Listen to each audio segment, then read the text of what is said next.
the 11th day. 11th of July. No, let's play some music. I've done already 20 minutes of Spanish.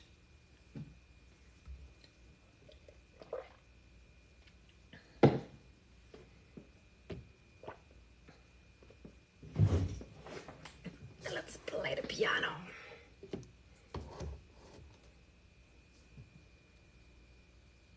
Hey Fred le collecteur, comment ça va?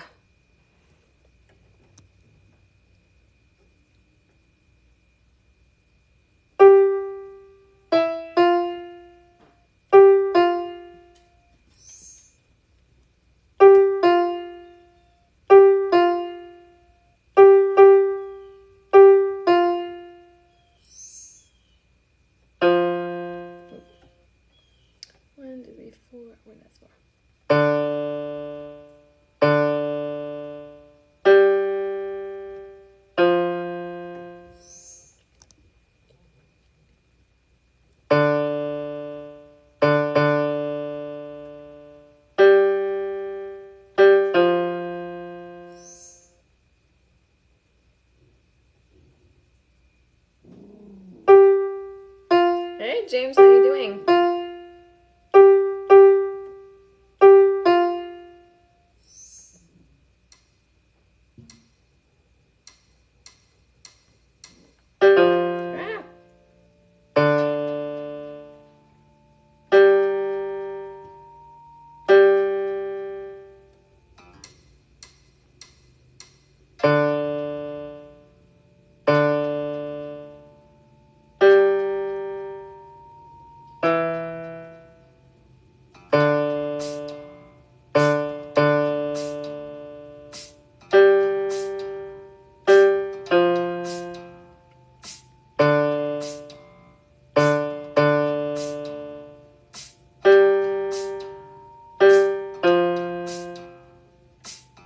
So I'm using the Simply app.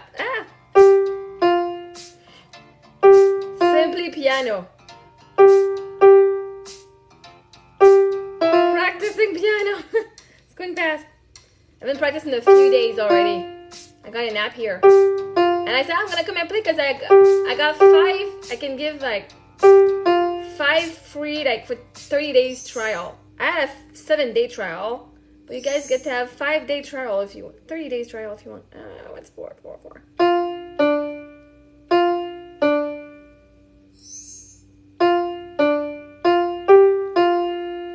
So I'm learning to play the piano. I used to not. Like, it's pretty cool. 4. That's 1. This one.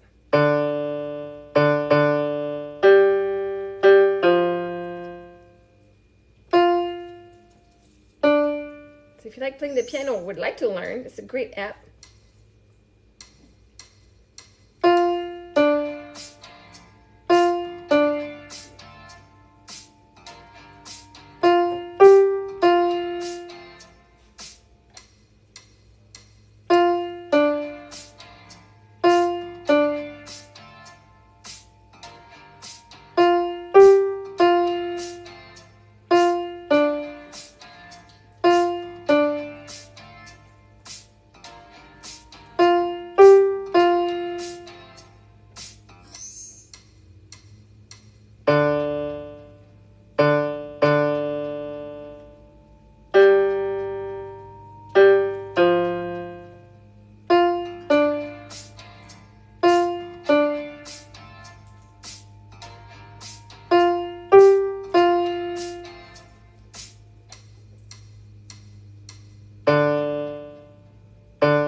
Shoulder because I gotta go like this. It's weird. Did you know that even 10 minutes of playing 3 times a week will help your skills sharp? I'm on day 1 this week. Allô Carotte? Mais ça vous tente de l'essayer là, j'ai 5 codes que je peux donner. Vous avez 5 cadeaux que vous pouvez donner. Fait que ça vous tente?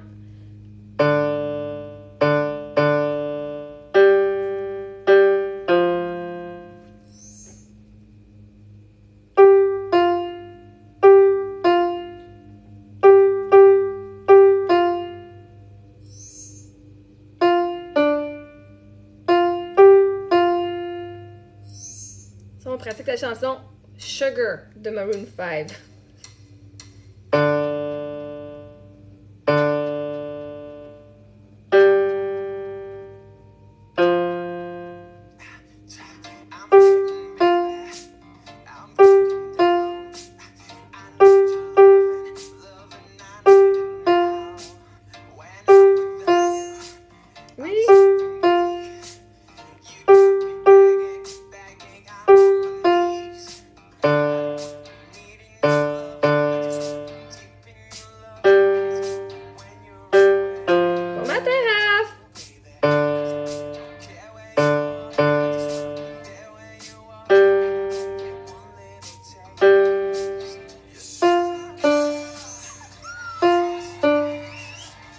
Ça va bien, merci.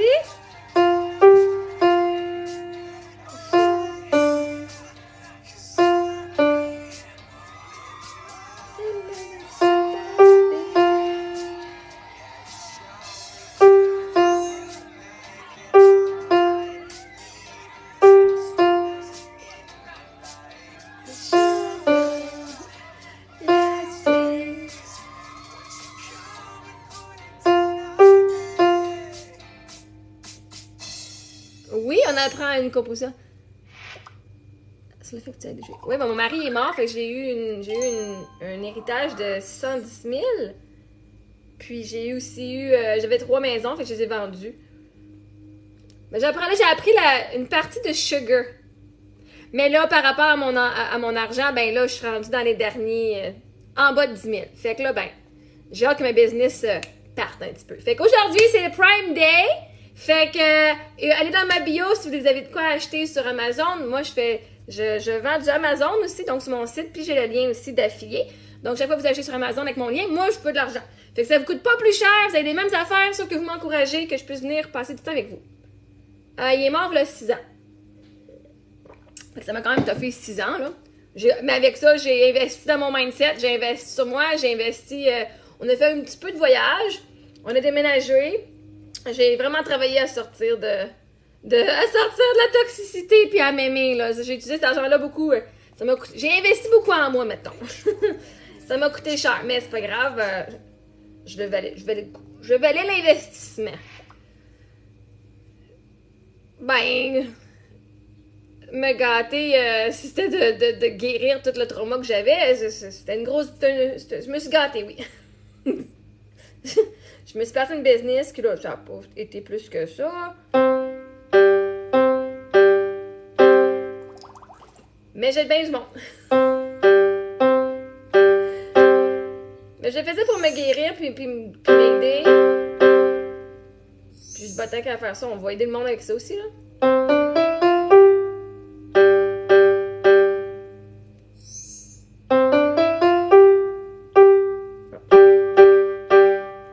On va dire oui, je l'ai fait le million. Non, mais je suis capable de jouer avec une main. La petite, je fais genre ça de même. Ou juste ça de même. Mais là, je peux faire tous les doigts de notes.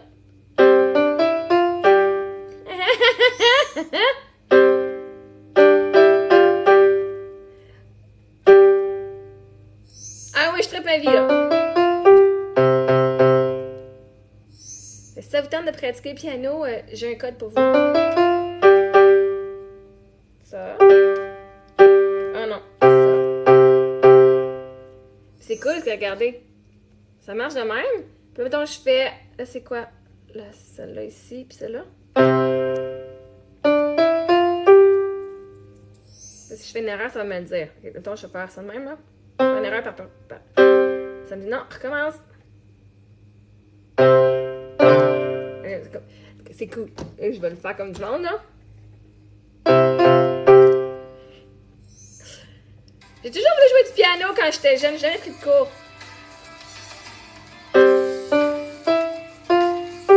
J'ai fait 3 jours la semaine passée.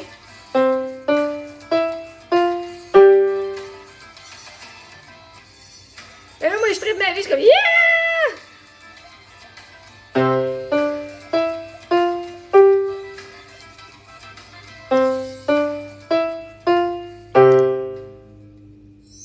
Puis avec ça, il y a aussi une application où est-ce que tu peux chanter. Fait que mes filles, elles autres, elles utilisent le chant. Moi, je fais le piano. Puis là, ils mettent de la musique, puis là, on fait des chansons. Une fois, c'était Adele qu'on avait faite, que j'avais faite.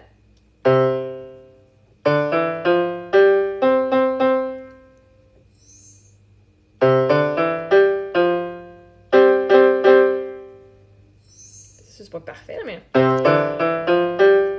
On apprend, on est là pour ça.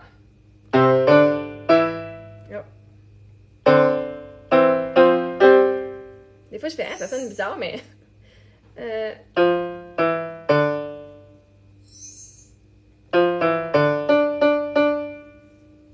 Moi, j'étais impressionnée que je suis capable de voir c'est quelle note qui est quelle note sur le piano.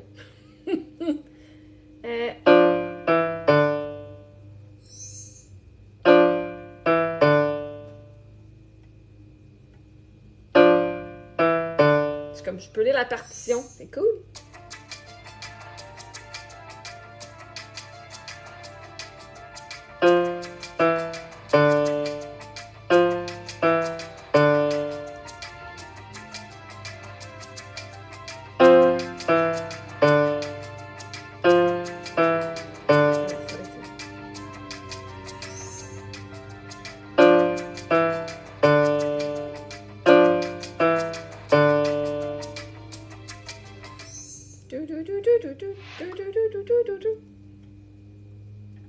C et G, D.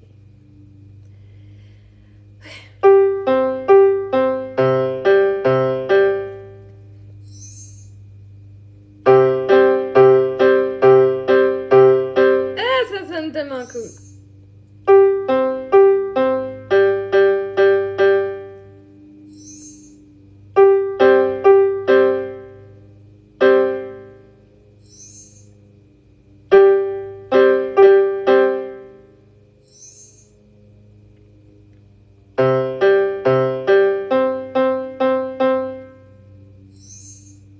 Non, j'ai pas utilisé de peigne. C'est naturel. Oh.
On a de la misère, mais c'est pas grave. On apprend d'habitude, c'est juste la coordination des mains qui sont pareilles. On va faire musette de back. On pratique, là, c'est le training. On fait le training en premier.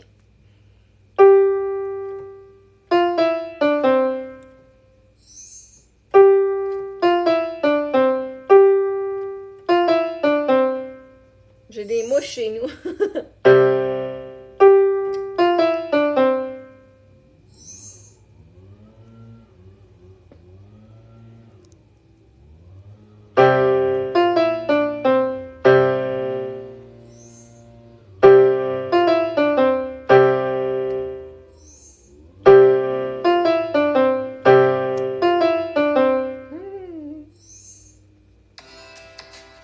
Ça sonne tellement bien. Oh.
I'll skip the nut.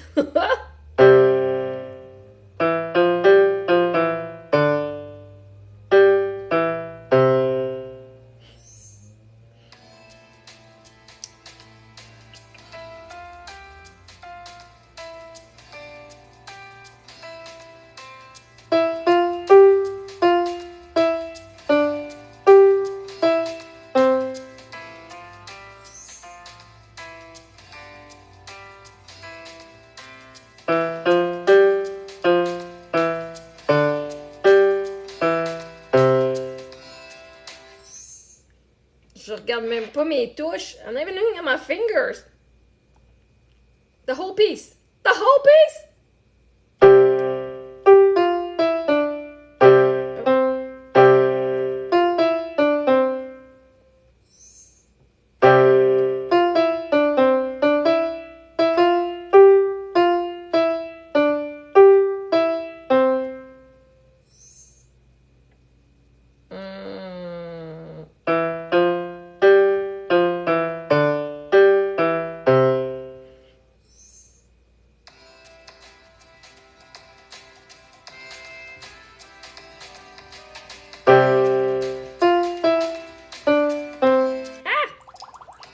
On recommence. Let's start again.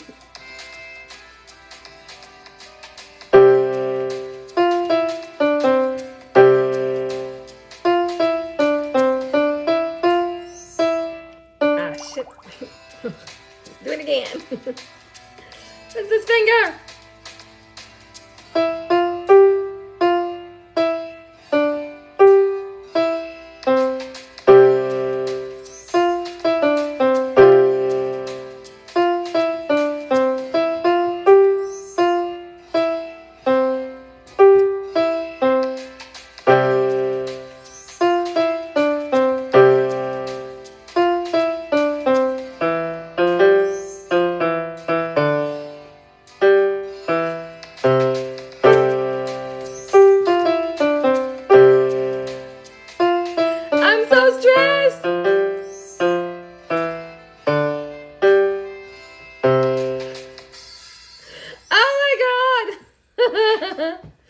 Not that stressed.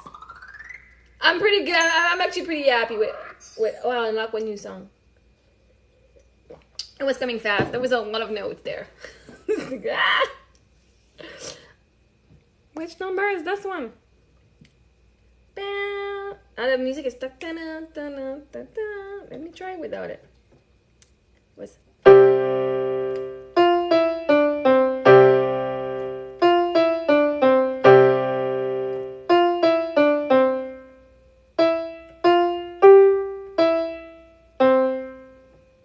just by the ear. Just by ear. This lesson, you're going to play the note A with your right hand. To reach it, simply extend your pinky from G to A. Wait, what? This means both these notes will be marked with finger number 5. This is just the one beside it?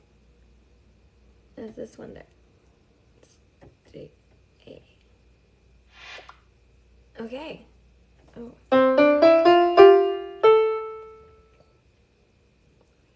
Be sure to use your pinky for both G and A. Okay.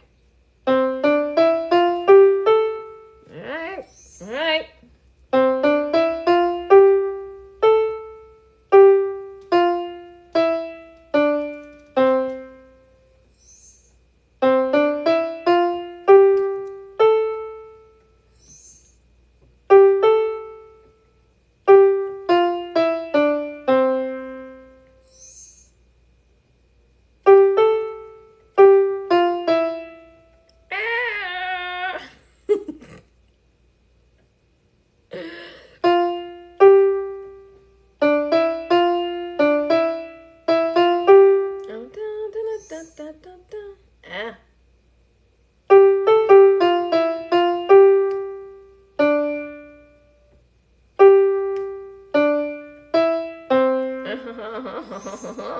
Oh.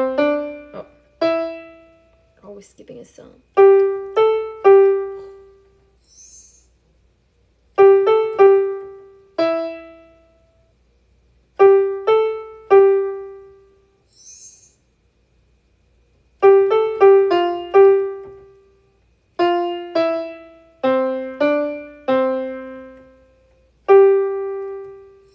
à boire.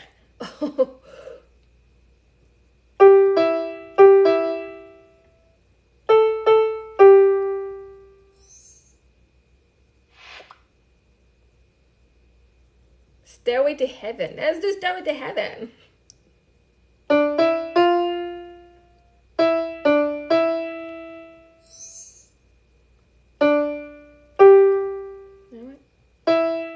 What? What's the number?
I can hear it. I can hear it.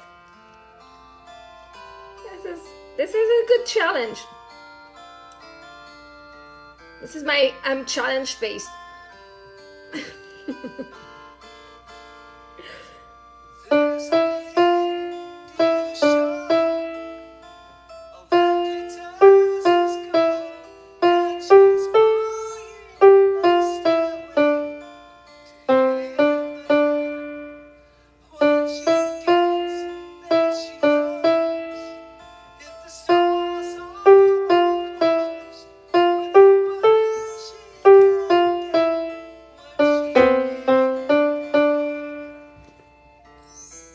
Look at me go!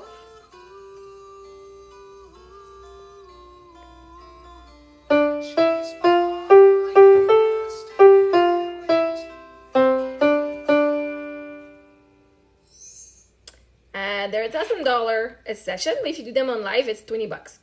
$20. I decided I don't do free coaching anymore. It's gonna be $20. There's a link in the bio for it. But if you do it live,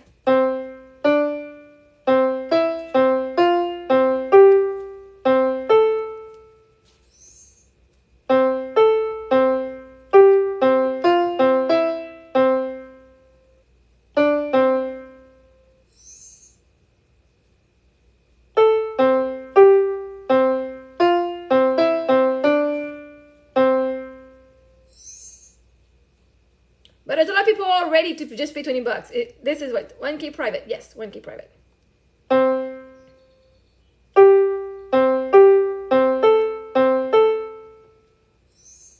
It's by Zoom. Expensive for according to whom?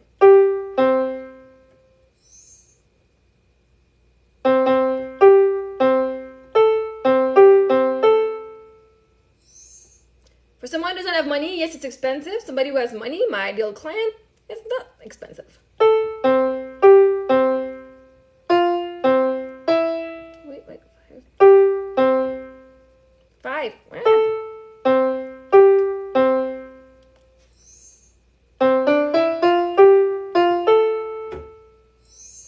And is that expensive?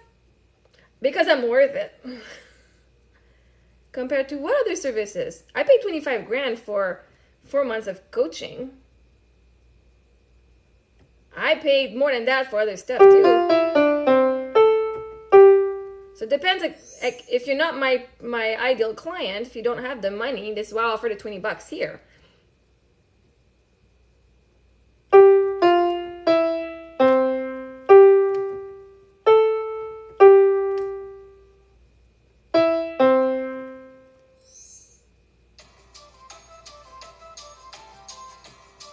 ask questions, and people answer them with how they feel, and it's the same thing.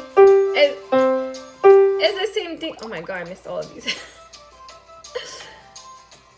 As you tell me about a problem, we go see what are the fears that you have, and then we're going to see we're just going to transmute the energy that you have that's negative.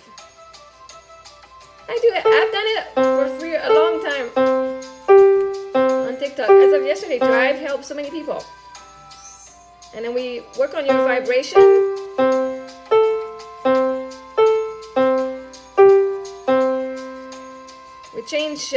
We change perspective. I help people change their perspective so they can attract easier what they truly want. Maybe.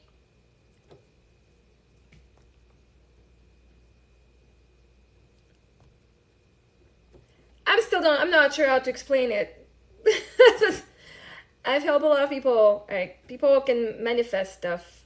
We just rewire the brain. Like, it's not. Once again, 5. So if you have fears or anything, I help you create your dream reality and see. A lot of people are depressed, so I'm a mindset and self-love coach. I know I need to work on my spiel, but I know.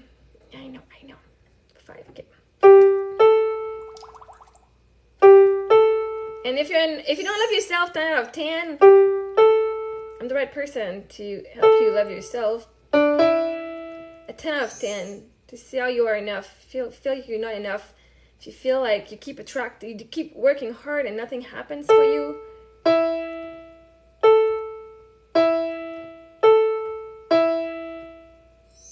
If you can't dream big yet because you have fears, well, we work with those fears. Yeah, big time. To go from a lack mindset to an abundant mindset.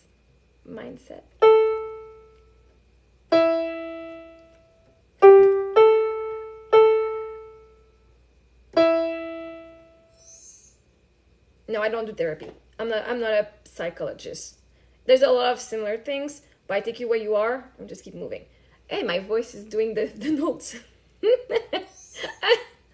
My voice is doing the notes. Okay, get it. I'm a coach. I take you from where you are and we change mindset. I work with people, like some people went to therapy for 20 years, and I was saying that I worked for 20 years with a therapist, and God, in 1 hour, you fixed my problem that I thought I had. The issue she had been working on for so many years, I had dealt with it.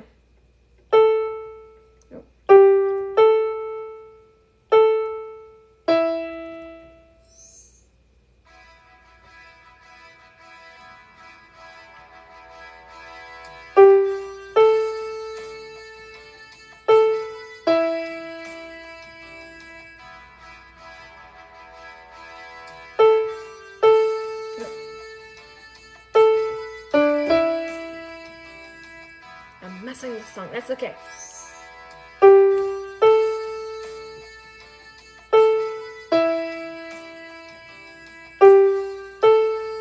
I help people not being afraid of the judgment of others, to love themselves no matter what.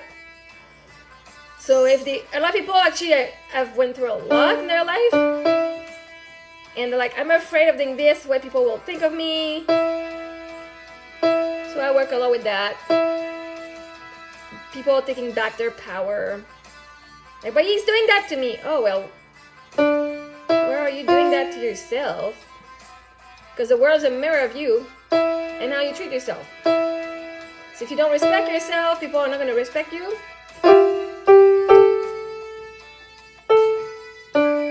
Oh my gosh. Or you'll actually like be super offended and you'll feel hurt. But they're just triggering the hurt that's within already. So the whole song now. All right.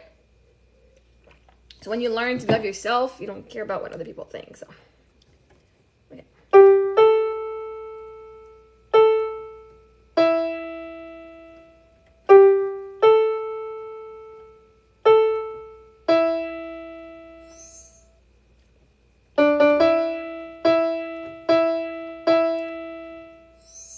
lot of people who have anxiety work with me too, because it's just a matter of having faith in something.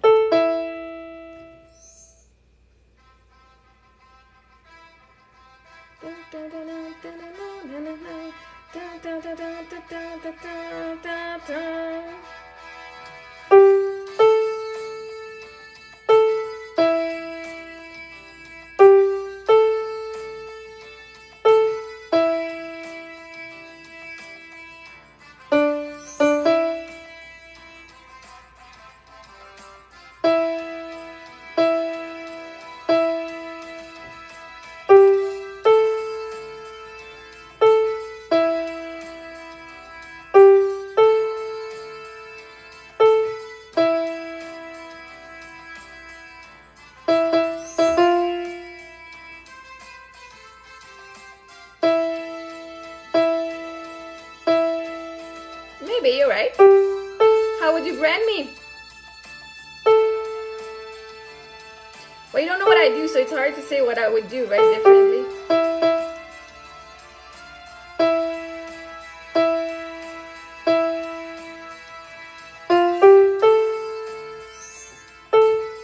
But that's your belief. Actually, those who have worked with me, they got out of that.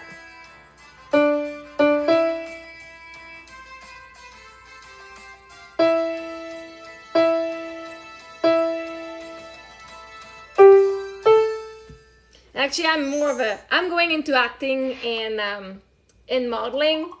This is kind of a side. If I help people, great. I got the skills for it. I've helped me. Yeah, but whatever is the majority, their comments are that. I'm teaching them to take their own action. They're blaming me for shit that's going on in their life. Like your posts are awful. Then I teach them. Then switch, go find content that is more aligned to what you want to hear. I'm helping people to go and make decisions in their life. If you don't like what I have to say, I will give you permission to leave my page and go find something you like. Right? I'm going to say what I believe in. If you don't believe it, that's fine. And I'm okay. You can come. Right? Because the majority of comments on my page are negative, you haven't seen the amount of people that save my videos, like added to favorite, like my video, added to favorite, added to favorite. The people who've worked with me, they've seen the change. And so what people, yeah, it doesn't look great, but I know within what I offer, people who've worked with me, they know what the fuck I offer too. So like at the same time, they see victim blaming because they're blaming themselves and they're not ready to take accountability for the parts that they've played in some of those things. They are staying in this. So even if I was branding differently, those people are not ready.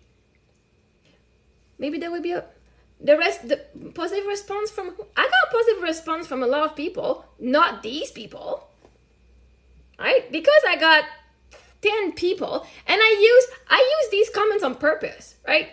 I use these comments on purpose because there's a lot of people out there who don't know how to respond to their toxic people. There's a lot of people who like, oh my God, how did she handle this? This was awesome. Fuck, like I need to be more confident in speaking like that to people. I need to be able to own, like this is what owning who you are and what you believe in, no matter what people come at you, right? They're saying, well, you know what? So with so many comments, you must be doing something wrong. Not according to me. I love me enough that, so yeah, the branded, I don't know, I'm just being led to it. And really, I'm going into acting and, you know, if I get to coach people, great. But I'm more like working on, no, I'm not mad at you. No. I'm very loud, yes. I'm not mad. But you didn't ask me a question. You said, you know, it's not really, if you brand it, like, you know, right now, you don't know what I do, and you're basing your perspective on what other people have done and have said about me, right? Instead of paying $20 to try it out and see what it is, then, or actually, I got so much, if you don't want to spend the $20 to experiment it, on YouTube, I post a lot of my live, and I've done a lot of coaching for free, and so feel free to go check those sessions. They're already done there, and they might actually help some people, right? But yeah. So this is why I ask you, according to whom am I expensive? Right? Because that's just a perspective. It's just a matter of perspective. According to someone who's not ready to invest in their own self-love and invest in themselves and loving themselves and attracting better and changing their mindset, it is expensive because they want the value. Someone who's not ready to say, okay, I'm done with this shit, I'm done feeling like a victim, I'm done doing this, that is not going to be of value for them. Those who say, fuck, I've been in my pain for so long, I'm ready to try anything. And man, that actually sounds like something, like my friend, people are attracting so much stuff. But this, guess what? No, not for most. For most poor people. There's as many rich people on the planet. Because you're not one of them does not mean it's for most. For most people that you see, right? It's just, again, all realities exist and there's people for all sort of coaching. TikTok, for me, my FYP is filled with people who charge like $250,000 is like for a package, for a coaching package. It's like, you can talk to me unless you pay $250,000 to work with me, right? 10 grand for a session, this for a mastermind, this and that. So I've paid that kind of money and I know the kind of people exist. And this is why also, like right now you're still focusing on the 1K, but I also offer $20 here. That's attainable for so many people. I offer also a program. There's a program that's called Freedom Formula that actually gives the tool that I use in my program. So it's $297. It's on my website. So like that one is obviously it's my gold package. Like it's $1,000 for a 2-hour session, and then I offer the packages, right? But I give so much free stuff here. I've helped so many people that I deserve to be paid that way because I've invested in me. I've paid more than that for stuff, right? Well, try it. If you want to understand, try it. It's just $20. I coach the same way I do for my $1,000 package. You tell me what's your problem. What is it? If we go with self-love, now let me ask you. I love myself unconditionally. 10 out of 10 on a scale of 0 to 10. Well, I'm asking you.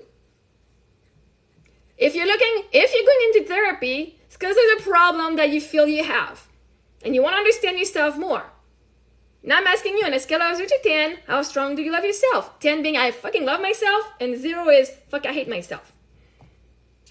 Don't have to have the fuck, but on a scale of 0 to 10, how strong do you love yourself? Honestly. Needs to extend from G to A. Wait, this what? means both these notes will be marked with finger number 1. Again, you want an explanation? I got hours and hours of coaching on my YouTube channel. Perfect. So what are you doing in therapy? What are you working on in therapy? If you don't mind me asking.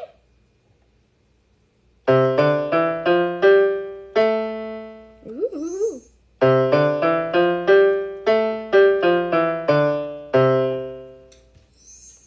I don't use the right finger.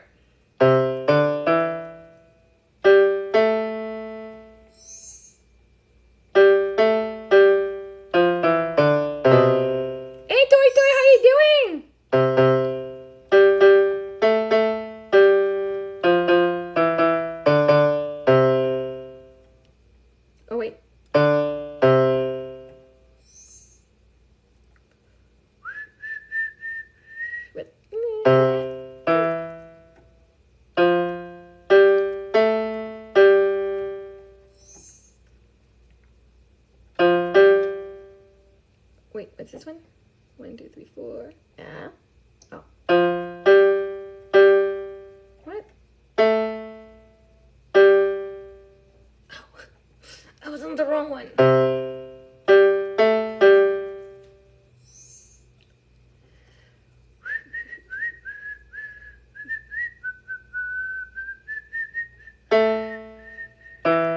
No. We? What?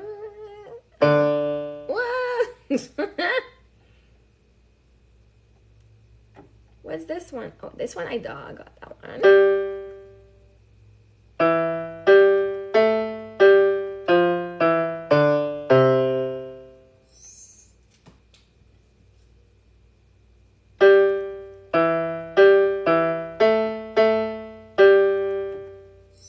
So, Meow, what are you working in therapy?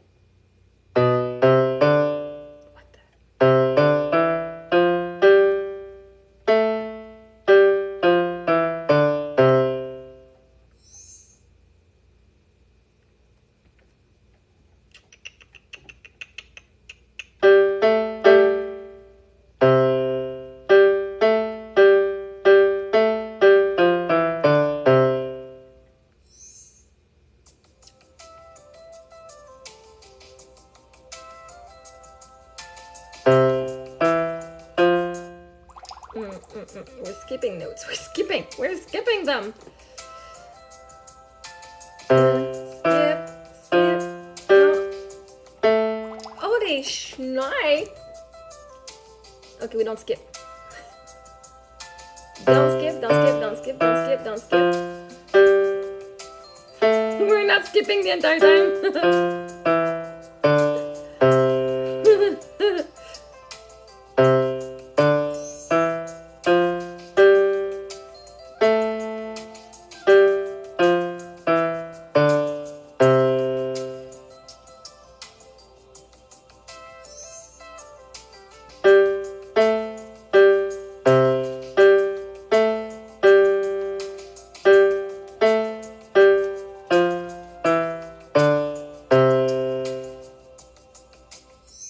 What does a little line mean? Because it just says, I love myself, 10 out of 10. Am I happy where I'm at? No. Then you don't love yourself, 10 out of 10. Sorry, I did not read properly. Sorry, I did not read properly your sentence. I thought you said you were happy where you were. Okay, and I feel I'm not happy because on a scale of 0 to 10, I am not happy where I'm at. How strong is it?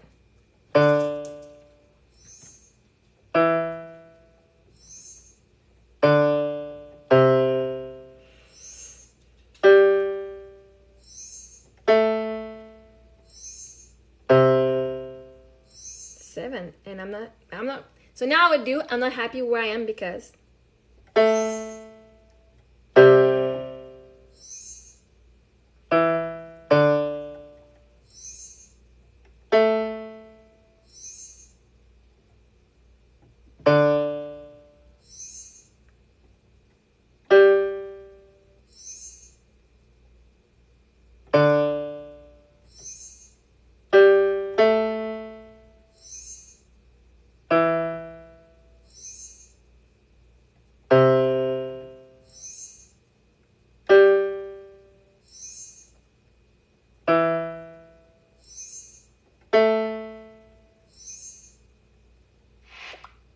'Flashcard challenge.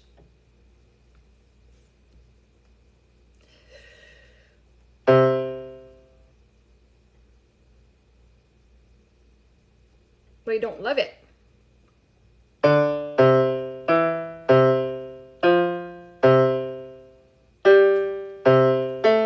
You can still love yourself. Like if you love yourself 6 out of 10, you still love yourself. Just not 10 out of 10. Because you think something should change.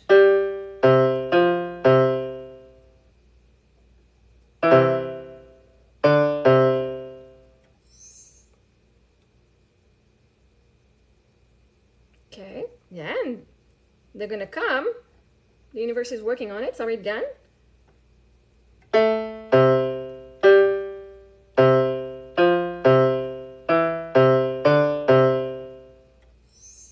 What are those barriers? Your own mindset. You believing there's something bigger you need to achieve.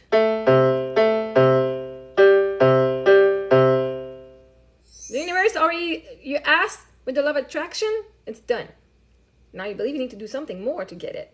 You don't say there's a gift already given to you. So therefore, the universe is proving you right through the law of assumption. Whatever you assume to be true is true. He believes there's big blockages, that there's large barriers. Well, can't give it to him easily.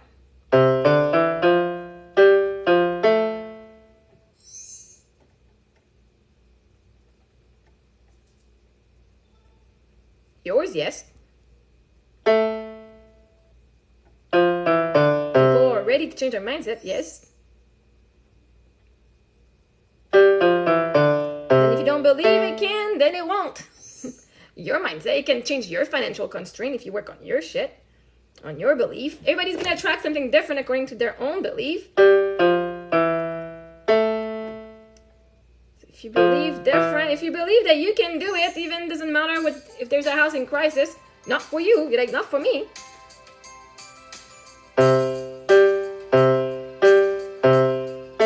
Now there are fears that things would go well for you while everybody's in crisis.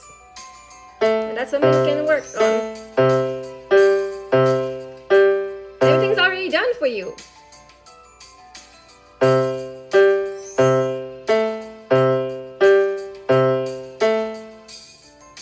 It changed your belief about what you attract. And that you don't care whatever's going on in the planet, you're still gonna be able to afford the house that you want.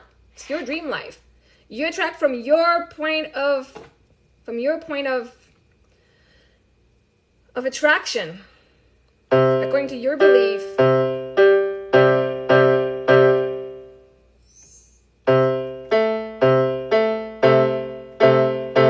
Ooh. I have a podcast.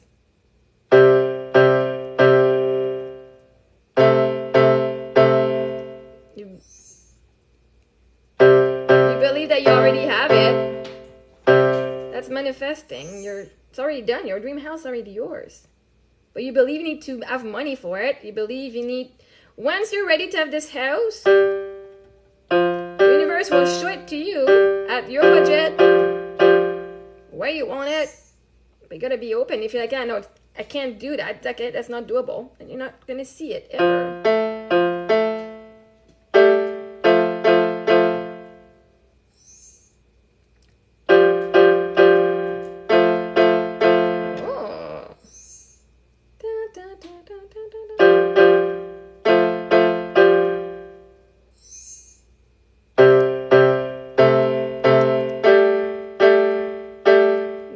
Wrong one. But first gotta believe in it, then the action will be inspired, and the universe is conspiring to make it happen. You just believe you have to do everything. The universe is already on it. Like my friend. Come on. What the heck? 1, 2, 1, 2. 1, 2, yes. For the past year, I've worked with my friend. I talked to my friends. One of my friends, and once you know what you want, the universe will give it to you. She's been driving 2 hours a day to bring her son to daycare, and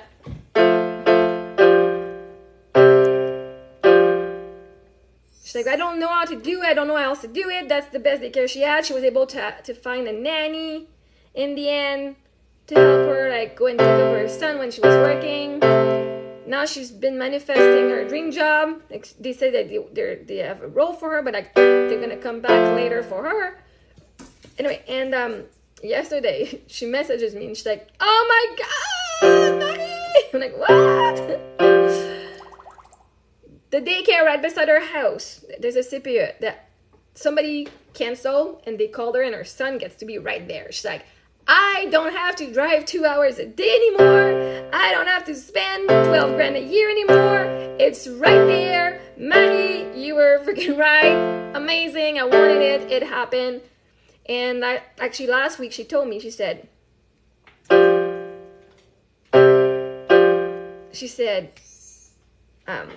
because she's been wanting this for a long time. She says, I don't know, all the freaking daycares are closed. Right? I'm trying. I give my name everywhere and everything is closed. So this is the closest I can.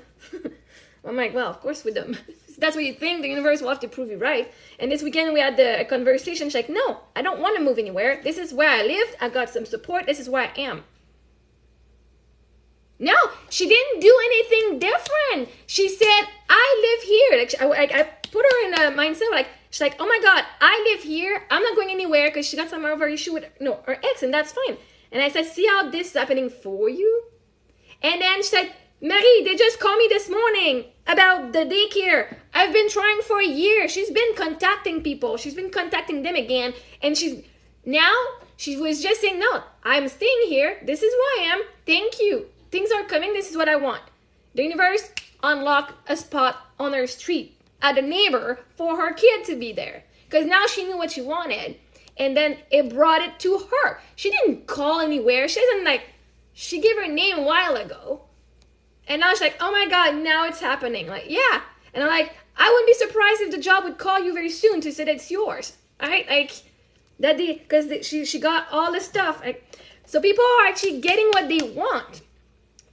Because she's like, oh, but with the job, right? With the job, they're so busy. No, they didn't call me back because they're so busy. Maybe they don't want me. Maybe there's something it's a pile that's gonna be later. I said, you never know how the universe works. You're not in control of, right? If you believe that they're busy, there's going to be a pile of like to deal with later and the pile of to deal with now. And they're going to do that pile and your paper will stay on the stack here. If you let the universe do whatever it needs to do, at one point, there's going to be, oh shit, all the papers are falling off on the ground. Why is this paper here? What? Oh wait, that's her name. Oh, you know what? Today, how about I give her a name? I give her a call.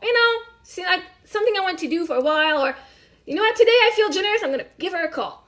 You don't know how like the paper will be in the wrong hands, and then it's gonna get in the right hands. All of a sudden, it's like, oh shit, I forgot to call her, and then they're gonna give her a call, right? You don't know, but if you believe that they're too busy and that the universe will prove you right. My day was great, Carol. How about you? Man, this morning, I'm like, you know what? I brought my daughter, one of my daughters, she's like, her summer camp is 5 minutes away from here. The other one is without traffic, 26 minutes, which was yesterday morning, 26 minutes. But then when I came back last night, it was 15 minutes to go and pick her up because of traffic. So this morning, I say, you know what? We're not going to get too stressed out. I'm going to get there a little earlier, so we're going to leave earlier. I leave at 8:15 thinking, half an hour, I'll be there around 8:50, 8:45, 8:50. I put my GPS like 46 minutes to get there. I'm like, what the heck? And I got there. It took us an hour and 5 minutes to get to our camp. We arrived 20 minutes late. According to the time, I'm never late on my own journey. I'm like, if you're not there because you were not a match to that energy yet. And so I was like, there was so much traffic, like just leaving on the bridge. I was like, what the fuck? Yesterday was fine. What the fuck is happening today? I'm like, what's going on with my vibration? I said, you know what? That's okay. Oh shit, but it's all about our energy. And I said, you know what? I get to be pissed off. And I was pissed off. And I said, what the fuck? I said, you're going to be late. I'm like, you know what? At one point, I said, I don't have control on this shit. We're going to arrive when we arrive, and that's going to be it. And you're still going. And for me, it was to show her, like I said, I'm not going to do that too long, but I'm okay. I'm happy to do that for you because you're worth it for me, right? For me, it was an investment in time for my daughter so she can go into her cheerleading camp. And I said, well, let's put some music. What song do you want to hear? And for like half an hour, 45 minutes, we listened to music on YouTube and had the music blasting, and we had a blast, right? Well, enjoy your night. Enjoy your night. So I chose at the beginning. I was like, oh, like, Marie-Ève, you can choose that you're angry right now. And I'm like, I'm sorry, my love. I'm just like, did not expect that. I was more pissed off that I left early to arrive earlier. And I left earlier and I arrived later. I was more pissed off at that. But I said, you know what? I don't have control on this. But I said, you know what? I get to spend more time with you. It's great. We get to spend more time together. And we listened to a bunch of music together, and it was great. I really enjoyed that time. I was like, oh, we're already there. It's long, but for me, it was like, oh, well, when you have great music, it doesn't matter. I can remove my anger. And I was able to move through that emotion of like, oh, shit, I got the power to choose how I want to feel. Well, since I'm stuck here anyway, well, may as well listen to music. And I had a blast. So that's like, I had to change and work on this for myself because I don't mind. And then I was like, you know what? In a world where I'm because when you see that you're the main character of the movie in your own life, I don't have to feel bad for being late. Fuck. I don't have to justify. I did tell them, oh my God, there was an hour, like today was an hour traffic instead of just being half an hour. So, we still apologize, but I did not apologize. I'm like, we made it. We're here now, right? Because at one point, if I go, oh, I'm so sorry we're late, I'm in an energy, oh my God, I feel shame, I feel guilty. God, I'm like, fuck, I did what I had to do, and I even showed up for my daughter so that you can have her on your summer camp. So I decided to see, okay, right, if I'm like Beyonce, if Beyonce is late to something, she was, no, I'm sorry about that, but people will be like, oh my God, like you're here, just like, let's do your hair and just whatever. Like, just you're here. Let's go from where we are now to keep going. But that's how I took it this morning. I'm like, Marie-Ève, you're here. It's not like you did on purpose. Like, you literally left 20 minutes earlier than you did yesterday. So, like, give yourself a break and just enjoy the ride. And, right? So, because the goal is we often feel guilty and we feel ashamed. We feel like, oh my God, if I'm late, right? I plan to not be late. Well, guess what? The universe is like, ooh, she's talking about being late. Yay, let's give her being late. I love it. I'm giving her what she's talking about. That's exactly why I was late this morning on their schedule at 9 o'clock. But when we got there, all the kids were just running around. So she didn't miss anything. She did not miss anything. Because I do believe that what's meant for me and for us cannot pass us by. So whatever, if there's something that we miss, like I don't have the fear of missing out anymore. Because what's meant for me will find me. What's meant for me, I cannot pass me by. So even for my kid, if a day at school she's not there, I'm like, you're staying here because that was the best thing for you today. School, either you already know it or something, right? So I always see that wherever I am now is always the best thing. Because I'm choosing what's best for me. And so being late said, no, it's not a bad thing. We have a schedule, we have a life, and it's a summer camp. What should you put this content on your page, Disney? Oh, I have. It's just really far.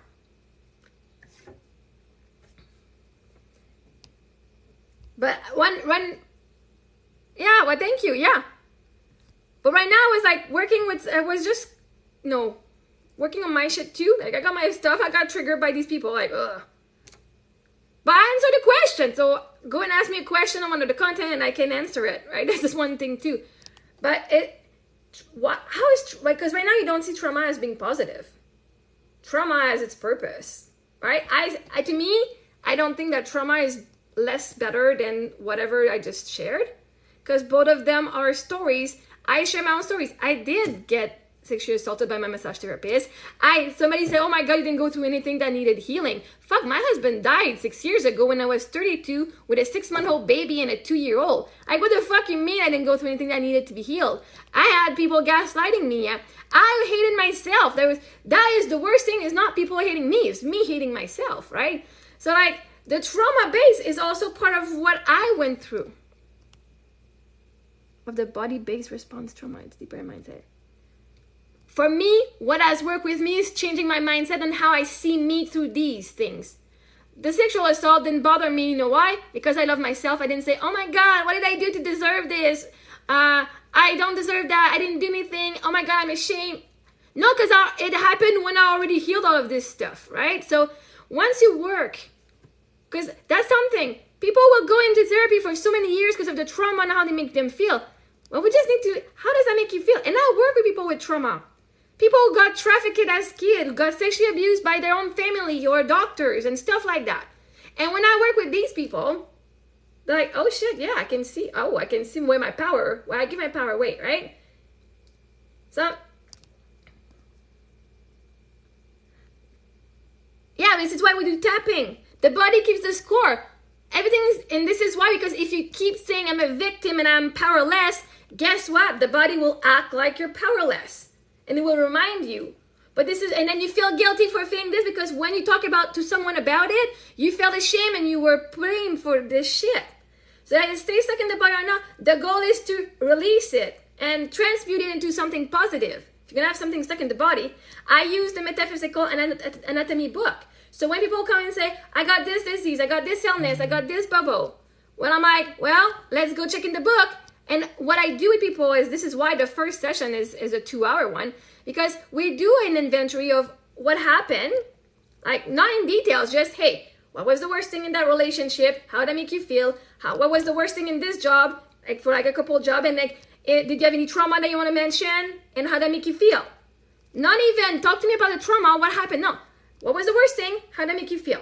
Okay, and then we go and find what the negative emotions are, like the main three. And then we start working on those emotions because, like you're saying, it stays in the body. So something that happened 20 years ago that made me feel like I'm not good enough, well, I still carry this baggage of I'm not good enough, and through my act, through what I do, how I speak, how I handle my shit, or whatever situation comes to me, I'll still believe subconsciously I'm not good enough. Then we just work, oh, well, let's go see the work. I'm not good enough, and let's go and transmute that. So oftentimes people are like, yeah, I'm a 10 out of 10, I'm not good enough. Well, let's go work it out, and then it becomes a 0 out of 10 within a few minutes. Sometimes it's an hour, sometimes it's 10 minutes, sometimes it's half an hour. But by working this, we've also worked the anger and the sadness, right? Because everything is connected. I'm certified in neurosciences. So like I don't use all my techniques that I learned in neurosciences because I do believe the law of attraction is helping a lot more. So the more I focus on how I feel on my self-concept, if I believe I'm good. Thank you, Logan. You too. Have a good day. Thanks for being there. But yeah, so once like you're feeling better about yourself, you're gonna attract better. And if people are treating you shitty, you won't see it as a perspective of, man, I'm not good enough, right? If I was good enough, he would not have done that to me. If I was good enough, he would not have done that, or she would not have done that to me. If I was good enough, I would have more money. No. All of these outside circumstances means nothing about your worth. And this is what people are like, oh my God, because of this, I don't feel like I'm good enough. I don't love myself because this happened and this happened. I feel like trash because of this. But you're choosing to feel like trash. You can say this happened and I'm still worthy and I'm still fucking awesome. This happened, man, I'm even better. That is only a reflection of this person, not me. I didn't do anything to deserve this. I deserve to be loved. And oftentimes people are like, what did I do to deserve that? And the universe, like, they keep asking that question. What did I do to deserve to be treated that way? Nothing. The answer is nothing. And people know it's nothing, but they keep asking the question, so they stay stuck in this cycle. And the universe is like, I have to give them a reason, I guess. I'm going to get them to think of all these stuff that they did so that they can justify why they think they deserve that. Right? Oh, well, see, you got abused, so obviously you're not deserving of something better. And the mind's going to come with a bunch of thoughts. But once you heal all these emotions, like if you go on Google, and you can Google it yourself, and I know you're here for a reason because you needed to hear what I'm saying. I do believe everything happens when it's time. But check out emotional frequency scale on Google. And you'll see, you can see how like the negative, all the emotions have a frequency, like from the lowest to the highest. And like there's hopelessness, victim, been victim, grief is at the lowest. And then you go like anger, and then, you know, whatever is jealousy, blame, neutral. And then you're going in the positive one up to loving, right? There's hope and then knowing and love. And so when you see life through those, what I do is I help people see where they are right now, how it's fantastic because where they were yesterday is different, right? Somebody who's stuck in anger, we accept the anger. We don't need to get it away because that's the inner child within that says, I'm angry and you're not listening to me, right? Oftentimes people say, well, I don't feel heard. Like with these people, when I can't talk, I'm not talking because they don't hear me.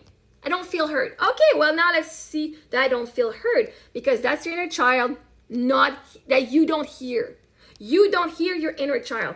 They're neglecting me. Where are you neglecting yourself? Because the world will only reflect to you how you treat yourself.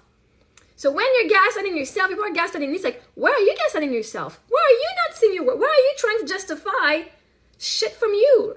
Like where are you not feeling your true emotion by fear of being reprimanded? If you're sad, you're sad. But if you're like, oh no, I'm not sad, all is good. You're doing it to yourself. Every time somebody does something they don't want to do, they say, okay, I don't really want to be there, but yes, I'll be there for sure. You went over your own, like you're forcing yourself to do something you don't want to do. So you don't go over your own boundaries. So when people come over you and cross your boundaries, they're just a mirror of how you cross your own boundaries. Then we're like, but you crossed my boundaries and you did this. But this is where when people work with me, it's like, oh, where are you? Let's be honest with yourself now. Where are you not walking away? Where are you crossing your own boundaries? Where are you believing their lies? They say you're not good enough. Why are you believing it? Right? Somebody had told me, they took away my self-love. Nobody can take away your self-love. That is self-love. You're the only one who can give it to you. They may have taken away your partner's love, your children's love, your whatever love, but you're the only one responsible for your self-love. Nobody has the power to take it away other than you saying, I don't want it. Because at one point when you start loving yourself, you're losing people. As you're like, you've been hanging out with your family and all your friends, and then as you level up and love yourself, these people are like, wait, you can't do this. This is not acceptable. And like, oh, you're right, I'm going to stay here. But then you're staying stuck and they're staying stuck. And everybody's like, oh, well, we're poor. Blah, blah, blah. They're angry. But as you start healing your shit, these people are either going to level up with you and feel better, or they're going to stay on that frequency of like just shitting on people and just whatever. And you keep going and you're not going to be talking to them anymore because they won't be a match to your energy. And as you heal, so this is hard because you're like, why did they leave? Oftentimes when we don't sit that way, it's like, but they left me. No, actually, you're elevating and you're healing. These people are not a match anymore. So the universe had to make something happen for them to go away. Right? Relationship. You're in a relationship with a partner. It's awful. And you're like, oh my God, I'm not happy, but I'm not leaving yet. But at one point, when you're ready, the universe will make them do something either so bad that you're going to have to leave, or they're going to be the one leaving. Now, it's important to not say, oh, they left because I'm not good enough. And instead saying, oh, I'm so good enough and I'm healing that this person was not a match to me anymore to grow with me. Right? Because everything that we cause are pain piece. Well, the only reason you're in pain is because you keep believing something that's not true. He did this to me and I'm in pain for 20 years. No, you're choosing to keep seeing this as right? You keep blaming someone else for your pain. They pain you once. Now you keep playing for the next 20 years in your own head, everything. Can we have low self-love? Yes, but I think there are other environmental elements that can cause pain. So on a scale of 0 to 10, what's your pain? Your pain is just your system warning you of something. Deal with it. Change something. Change a belief, because I can say my husband died 6 years ago and be like, oh my God, it's so painful. That's because I believe he was my everything. If I keep putting him on a pedestal saying he was my everything, now I'm nothing without him, I'll be in pain forever. And I chose saying, you know what? Life happens for me. I'm still good. I'm still doing everything, God. Yeah, I have moments I'm like, oh, this is sad. But I'm like, gosh, if I look and am very honest with myself, he was not my dream man. I did deserve better. God, then, thank you, God. You really assured there, because I would have stayed forever.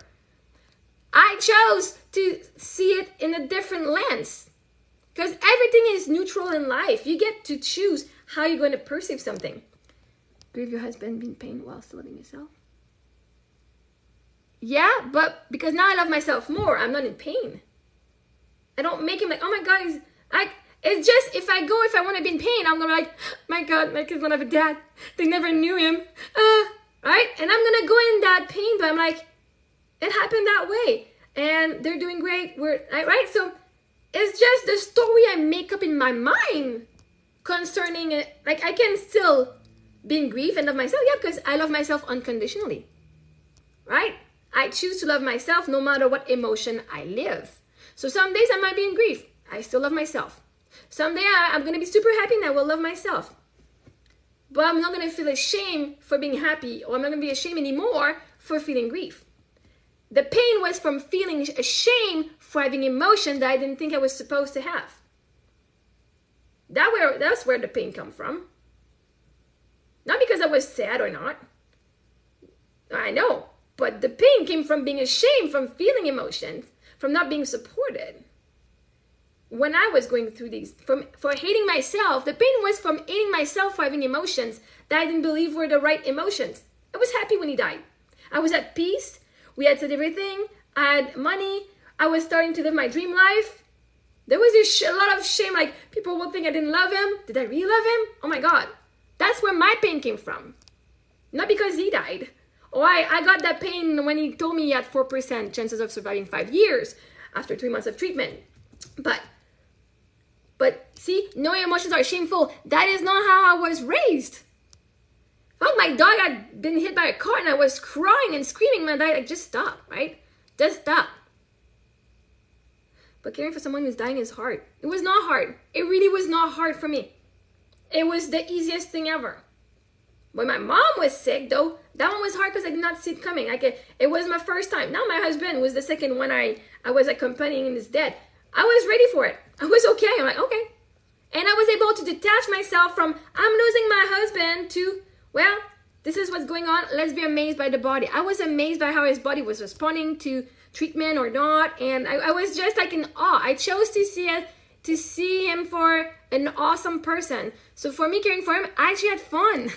I was like putting needles in his arm, like, oh, I'm playing nurse here, cool, right? And we had fun, we were able to build still amazing memories, but it was not hard for me. A lot of people can say it's hard, but for me, it was easy. I mean, I took care of people. I didn't take care of me. The hardest part was to care for me and not feel guilty when I was taking time for me, because I did feel guilty. I'm like, man, if I would have been there, this would not have happened. Because I know my energy is very healing, and I know my energy helps people a lot. And so I had to come and love myself, and I used to think I was a burden. So for me, grieving my husband was not the hard part. Him dying was not the hard part. His family neglecting, his family not taking ownership for the pain that they've caused, that and the whatever shitty things they've done. That was hard, because I'm like, I'm not crazy. I know I'm not crazy, right? No, actually, that didn't take a toll on my mind and body. No. For me, I was like, everything was working on. I could see when I'm thinking, like, oh, okay, that's going on. Oh, that's what's going on. Okay. All right. So for me, it was a different experience. My mom passed away. When he passed away, my mom, I felt so powerless. My husband, we kind of had accepted. And just instead of being like, I wanted to, no, I'm like, okay, well, let's just deal with what's in front of us right now. And like at one point, it was like just like his eyes were closed and he was just doing stuff. And I'm like, oh, I was taking notes. Like I was kind of a scientist, researcher who's like neutral to the situation. And this is his experience. I'm like, all right. So I was like, hey, remember when you were asleep? I don't know if you remember anything. Because I'm very spiritual. Like I discovered my more spiritual aspect, my spiritual side later on after his passing. But because I didn't know about the law of attraction and the law of assumption before. But I'm very grateful for the experience I got to live with him, because when I discovered these things, I'm like, oh shit, our mindset created this. These beliefs created that. I'm like, oh my God. I could see all afterwards, all the patterns. I thought this happened. I thought this happened. Holy fuck. And I'm like, yes, I did create this. If I would have changed something, but I know it was not meant to be changed, because what's meant for me cannot pass me by. That means he was meant to leave that early. And I got to believe that souls have contracts, that they come and we're going to get through these things. But for me, it was not. The toll was like the fucking childhood trauma I had after. The feeling of when my husband was fine, like he died of cancer. He did all he could. He couldn't do anything else, right? But the family around us, that didn't do anything after to support me, or who did very little to support me, that was putting me down. Like my relationship with my dad, like it opened my eyes, because now I had to stand up for me. And I was like, holy fuck, what's going on here? I know it is. Like to just change, like how of a doormat I was, how I was so powerless all this time, and I was looking for validation from other people. I was like, oh my God, I was such in a lack mindset, seeing lack and I used to have so much anxiety. I used to have I would wake up anxious, and I would go to bed anxious, and anxious between. Like I would cry out very often because I was so afraid of so many things. I used to think the worst case scenario for everything. And even like I used to play curling. I played curling for 22 years.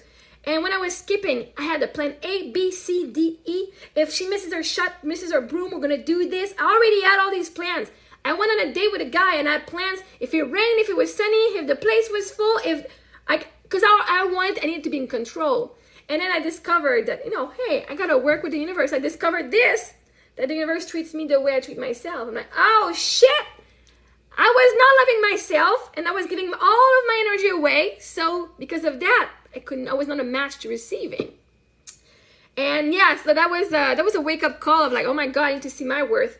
And as I see my worth, I used to not see my worth. I thought I was a burden. And now I did so much work. And I'm like, oh shit, I am a blessing. I thought that somebody could die because of me. I'm like, oh my God. And I was like, holy shit, people actually heal because of me, right? Like I'm the person that the universe is sending down to heal. Like, what? But I had to be okay with that.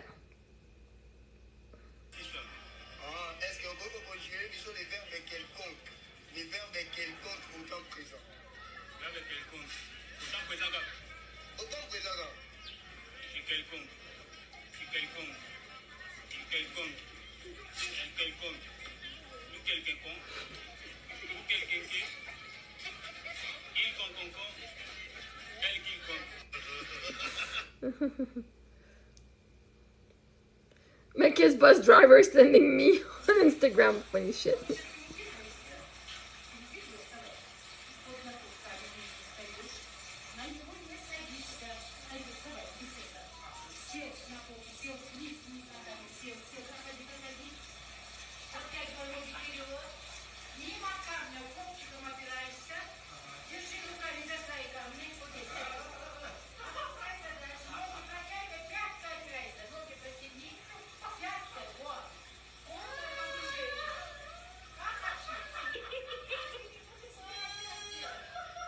Are they leeches?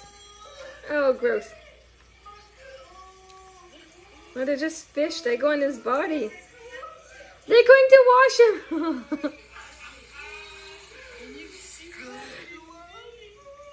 They're coming to wash his body. That's weird. As long as they're not leeches.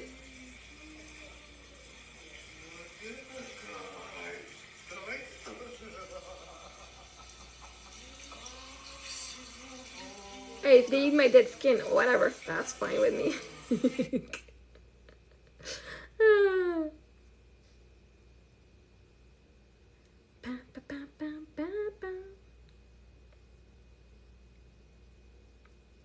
But yeah, when you see life happens for you and not to you, nothing is hard. You're like, oh, I again feel like hard, but why do I feel like it's hard?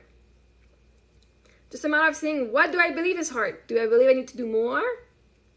And then we could just go see what's the actual belief behind it and make, if it's a belief that's not super helpful, then we make a belief, we just change it for something that's going to be easier. See, this is one of my first, this is one of my oh wait, not that one. Excuse me, can I please talk to you? For the Bea Institute. That's me!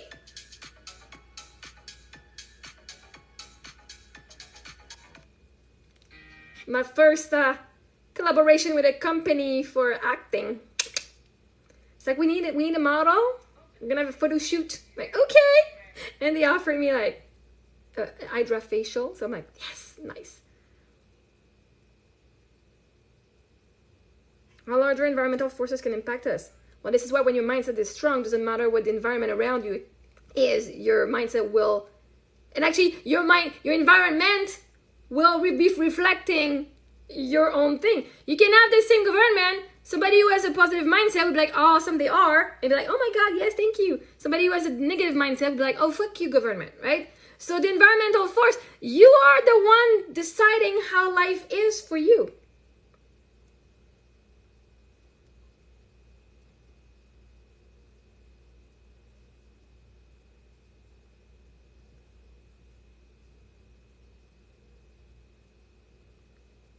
Right? Whatever you see in the world is a reflection of you. You get the same thing and say, oh, this is bad or this is good. Can we say that for poverty? What's your question? If you believe you're poor, people are poor because they believe that there's not enough for everyone. Right? Change the mindset and there's enough for everyone, including you, and that you're deserving it, even though everyone around you doesn't have it. If you're the one rich person, if people have been like blaming wealthy people, like, holy fuck, they're so like selfish and oh my God, like they could feed millions of people instead of getting this $20 million car, right? People are judging a lot of the people who are wealthy and what they do with their money. But if you're judging those who have money and what they do with it, you'll never get to be one of those because your brain will protect you. Your energy will say, I don't want to be. No, because I believe that we live in the universal, the law of attraction and the law of assumption is universal for everyone, and it's accessible for everyone. And so once you believe in that, the universe will do what it needs for you. So you get out of the system. Once you go with this, you actually get out of the system. So I create my own rules. It's going to be my own thing, and the universe will bring me what I need when I need it, no matter what's going on in the environment. But if you're the one person who gets rich, People are going to try, like, there's a fear. What if I get a millionaire? People are going to bother me. They're going to keep asking me for money, but I can't say no, so I'll be giving money to everyone. I'm going to be judged so bad. They're going to think I'm a bad person, but I know I'm a good person. So already all these fears stop people from experiencing wealth because they've been judging. They've been surrounded by people who judge. But once you say, hey, fuck that shit. I know I'm a good person. I deserve to be wealthy. It's my birthright. And there's enough for everyone on the planet. But if you believe that there's not enough for everyone, you're going to attract this. But if you believe that you can just, you yourself, work on yourself before saving the entire planet, right? They say, if you want to change the world, change yourself first. And that's true because the world you're going to experience will be matched to your energy. So if you keep seeing poverty and racism and you see yourself as lack, you're going to keep seeing the world in the lack mindset.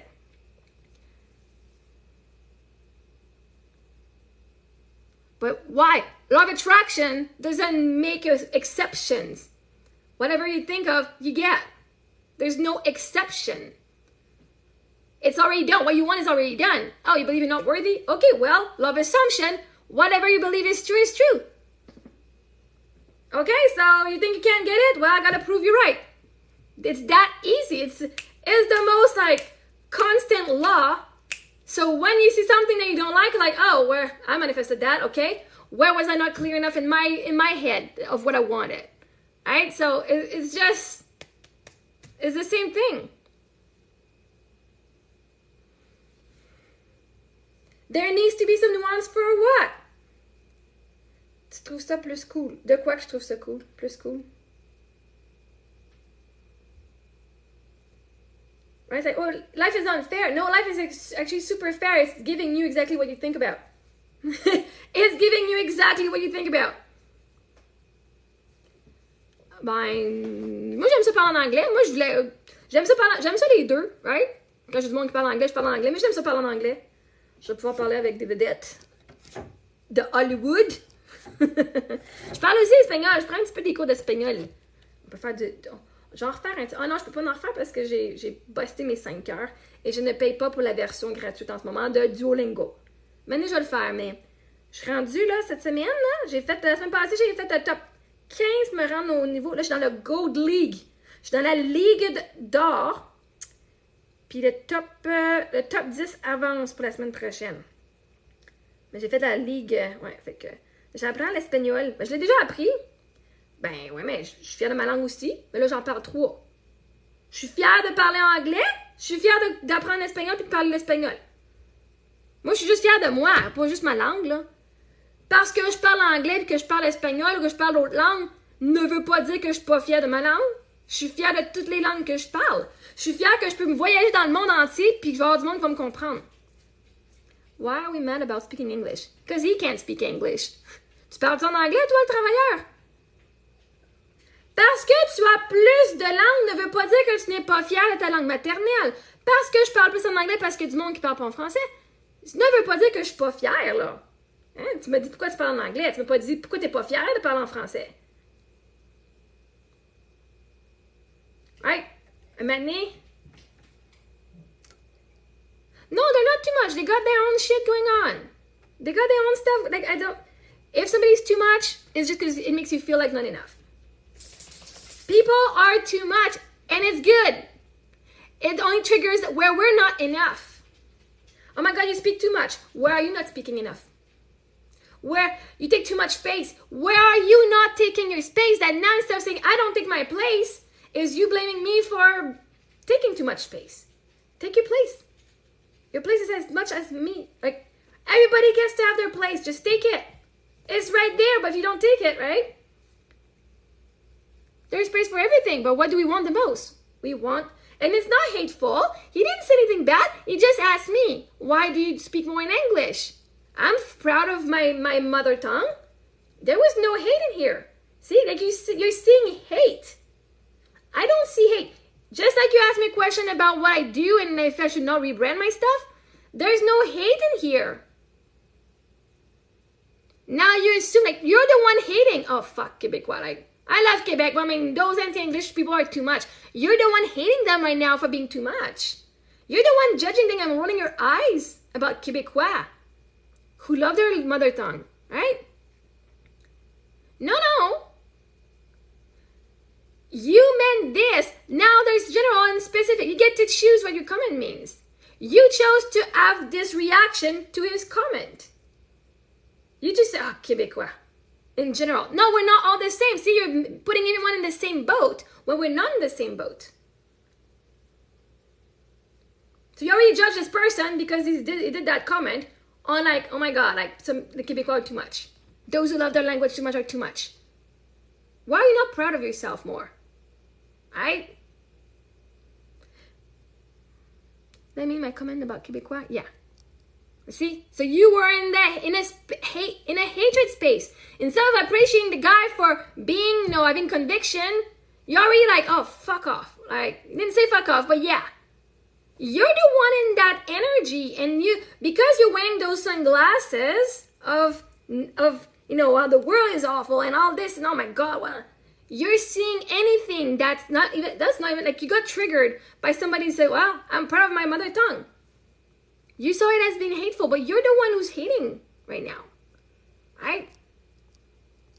They're too much. Those people are too much. Well, and he's not anti-English. He's pro-French. He's pro-French, right? You saw his comment as an attack on English people. That's the perspective you chose to see his comment with.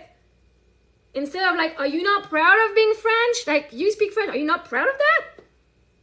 Like, as a just general curious question, like, I'm proud of speaking French, how about you, right? It can be from both sides. But you chose, so, right? You're in that mindset. So your brain, the thing is, you have the activated reticular system in your brain that makes you see the world through your lens. So if you have a negative mindset, you can have a text with 100 words. Like, I'm giving you a piece of paper, 100 words, and on that one, 99 are positive and 1 is negative. Guess what? You're going to be looking at this and your brain will go, pooh. See, this text is negative because there's this one word here. If your mind is positive and there's 99 words that are negative and 1 positive, guess what your brain will see? So, this is positive. See, I told you. People will be like, are you crazy? There's 99 words that are negative. Yeah, but I see the positive one. Because your brain is finding things that you actually want to see. You're trying to find evidence of hate. People can be proud of speaking French, English, but Quebec has a long-standing history of hate towards Anglophone. I don't give a shit what the standing history of Quebec is. Now you judge this person according to what the long history has been. And this is where change is hard because, well, I've been that way all my life. This has been the way for so long. I can't change. That's how it is. And that's the belief. Well, you didn't judge him. You went pretty harsh. Like, right? No, but seriously. Those anti-English people are too much. That's judgment right there.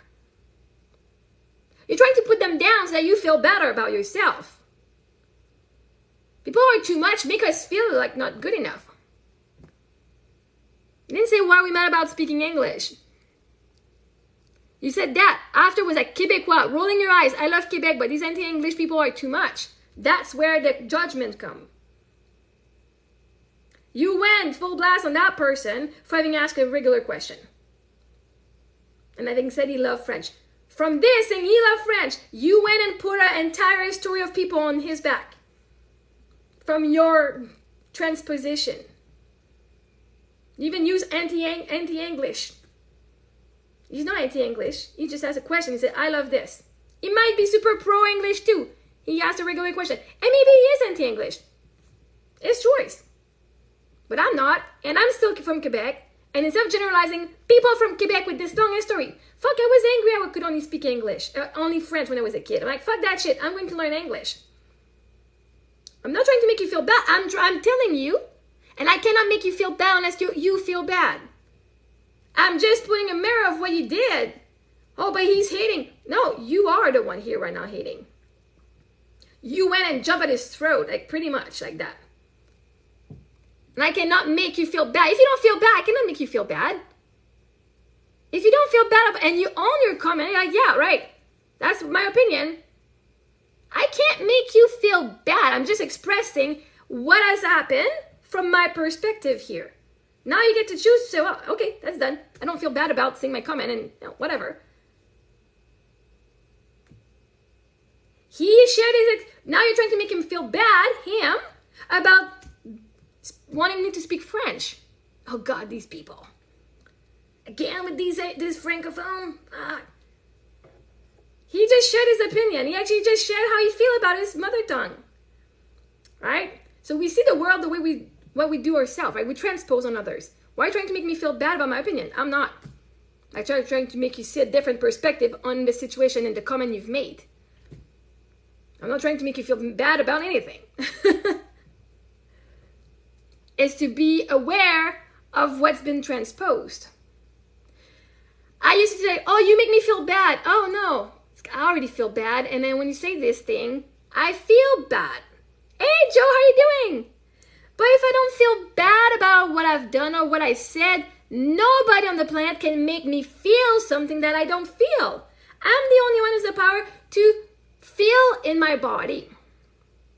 That's why you have to own how you feel. If you don't feel bad, like, I don't feel bad, I said that, I own it. That's fine. That's good. That's good. But I'm just showing you how you were quick on that person for expressing something, and now you generalize an entire community on this one person. And it's not to make you feel bad. Actually, it's neutral. It's like, here's what happened. Here's what you've done. And now you get to choose how you feel about it or not. Like, is that something is this useful for the future? Yes, no? Then let's keep going, right? And you have your opinion. You can have your opinion, but so does he. But when you say somebody is too much, it generates triggers how we are not enough. Oh my God, you're too much. I want you to stop being too much because I feel like shit right now. I'm here. And I don't want to grow. I want you to be less so that I don't feel uncomfortable. Instead of healing your shit and feeling comfortable no matter what people say. Comes from being an Anglophone. It comes from you. It comes from you. Not being an Anglophone in Quebec. It's your comment. There's a different Anglophone in Quebec that has a different opinion than you. You gotta own that this is your opinion and your thinking. I'm Anglophone right now in Quebec. And I'm okay. I'm Francophone. Depends, right? I get judged on both, so I don't care. I don't think they're haters or, yeah. Oh, so because you can't speak French, now these people are too much. Why are you not learning French? Right? Like, they're like you think people because they speak French, like they're anti-Anglophone. Well, are you anti-Francophone too? Like, why are you not learning it? If you're in Quebec, why would you not learn French? That's the language of here. What is your point? Please do tell me your point. I do want to understand. Because now you're generalizing who you are according to everyone. I'm an Anglophone in Quebec, so therefore, we all have the same opinion. So what is your point? Because I do want to understand your point.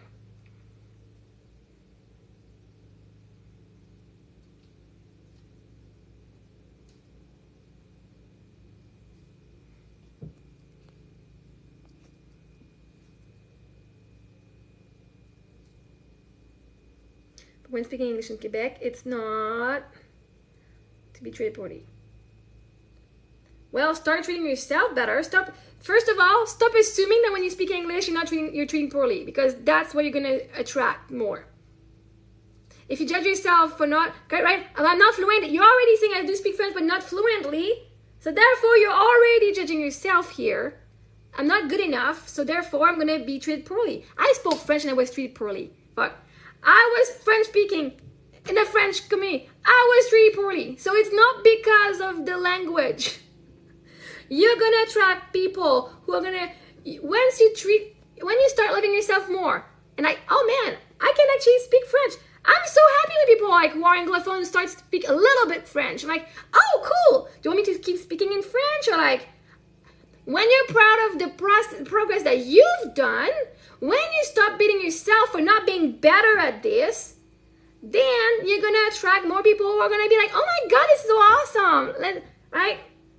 And people are not gonna treat you poorly because you don't treat yourself poorly. They're just a mirror. But if you believe they're shame because you're not more fluent than this, You're the one doing this, and therefore the world will reflect that to you. And that's it. It's just, I feel treated poorly. Okay, well, where do I do that myself? Where am I still not, right? And what I do now, I'm packing my stuff from my house, but I have... No, I understand the lived experience impact people, but I also understand that the experience you went through were just a match to how you saw yourself. And when you choose that life is better, life will be proven better, no matter what your past happened. This is why you don't see it yet. I've experienced this. When I thought it was awful and I was a burden, guess what? I was treated like one. And now I treat myself differently, and guess what?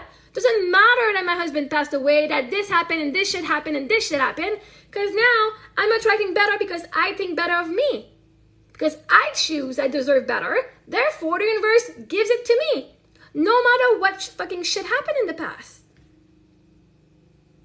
I don't refuse to see how lived experience impact people. I'm telling you, this is just neutral. And you're choosing to allow your past experience to dictate your future. Your future is only a manifestation of how you feel about yourself now. Where you are right now is a manifestation of a past self. That at one point in your life, you want to be exactly where you were. You want to be, I don't know if you're single or with someone. If you are single, you were in a relationship at one point that you didn't want to be in anymore. Boom, you're here now. At one point, you want to live in that area. This today is the manifestation of your past that you wanted. And when you start seeing this, that today is just a regurgitation of a past belief you had, and everything that you believe now is actually going to happen in the future. Change your beliefs. Start changing how you feel about now, because your experience you're only attracting stuff according to how you feel at that moment. But if you feel shit about yourself at that moment, but now you feel good, you're not even a match to these same situations, so you're going to experience something different. But that, I'm not here to convince people. When people are ready for that message, they're going to come. And at one point, they're going to be changing something different about themselves, and life will bring them the people and the experiences they need to experience it on their own, with or without me, right? I got to there through life experiences, and then through my life experiences and being open to something else, I've attracted the training that proved like, oh, this is actually explaining very well what I believe in. Oh, then I can get this certificate because this is exactly what I believe in. Oh my God, and he's explaining it super well. But there's a time I didn't believe in this stuff. But once you are starting to open, like, oh my God, yes. And then you're going deeper, and oh my God, and the universe brings you these things and these people and the whatever course or the whatever experience that you wanted when you're there. But you gotta be saying, fuck, this will not affect me for the rest of my life. And that's what therapy is supposed to be doing. Whatever abuse or whatever neglect you went through means nothing about your future. Only you deciding that because I got through this shit, I'm not gonna get a good future. I'm done. Well, it does impact people, and at one point you say, okay, now I have the responsibility to heal so that it does not affect the rest of my life. That's it. That's it. So I don't refuse to see it. Is that you have not gone through, you refuse to see how you get to say, fuck off my past experiences, I get to rewire what I want and go for what I want, and I'm getting it no matter what. But that's a choice, and it's hard to build. I got just so many examples of how things have worked out for me. And I'm like, oh my God, when I start believing things were working out for me all the time, like, I want this. Oh, my sister and her travel agent said that this would happen. Well, guess what happened? Not that, right? So like, because I create my reality through what I want, my belief. And if I'm not afraid of something, I'm going to attract all the goodness. If I'm afraid of something, I'm going to attract all the people that will say, well, if I was you, I would not do that. If I was you, this could happen and this could happen. And then you stop from going. But you're like, yeah, I'm not afraid of this. Actually, I believe this is going to happen. And this will happen because the love assumption is proving you right. So up to a point, yes, the past will impact you until you say, fuck that shit, I'm done with that. I deserve better. And when you start saying that you deserve better, you attract better. But yeah, what time is it now? What time is it? I gotta pee and let's eat. I gotta pee and let's eat. I'll be right back. Oh.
I am back. Let's have some lunch, guys. Let's have some delicious lunch. I don't know what I'm gonna eat. I know I'm gonna do my dishes. Again. And again. And again. There we go. Like that. That works. And starving.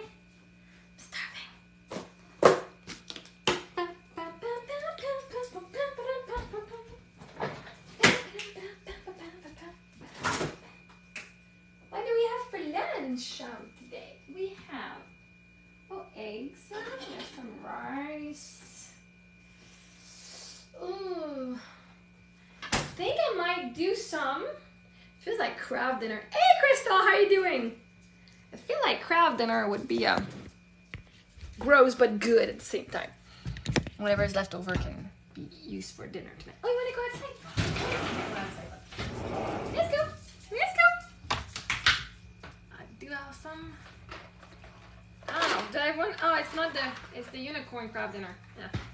And today is I'm doing well. Today is Prime Day. If you want to shop anything on Amazon, use my link. Use my link. What am I gonna eat for lunch? I'm kind of tired of drinking milk and oh, let's make soup. Let's have some soup. Rice or noodle? I did buy some noodles yesterday. Oh, which one? Oh, I got these little one. Let's have some soup. Yes. And I still have some cheese, I think. I don't know. I don't have the curd cheese anymore. Oh well, that's okay. That's okay. Where's my...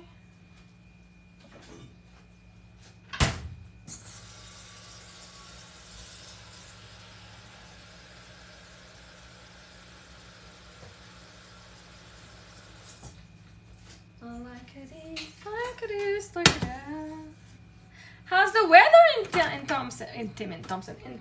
Timmins?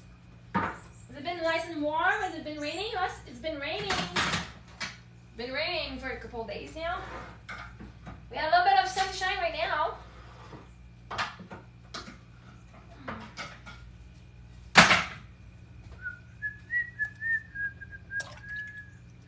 I am starving. It's warm. It's storm.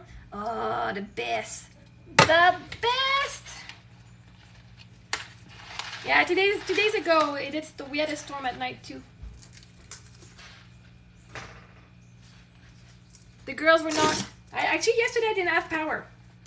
There was no storm, just rain, but yeah. So the girls were a little afraid the night before. There was like lightning. Nice. Yeah, we had we're in bed, so lightning and thunder. Oh, that's gonna be delicious!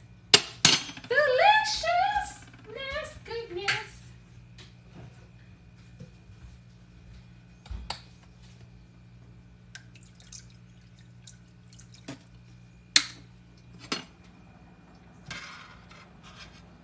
Yum, yum, yum, yum, yum. That's a lot of noodles. That's a lot of noodles. All of this in one scoop. Not even cooked yet. Oh well, it's gonna be delicious. There was a meme the other day. It's like, I never knew how much dry pasta I need, but if you and your 20 friends can come home, we're good. I thought that was funny. It was hilarious, hilarious, darling.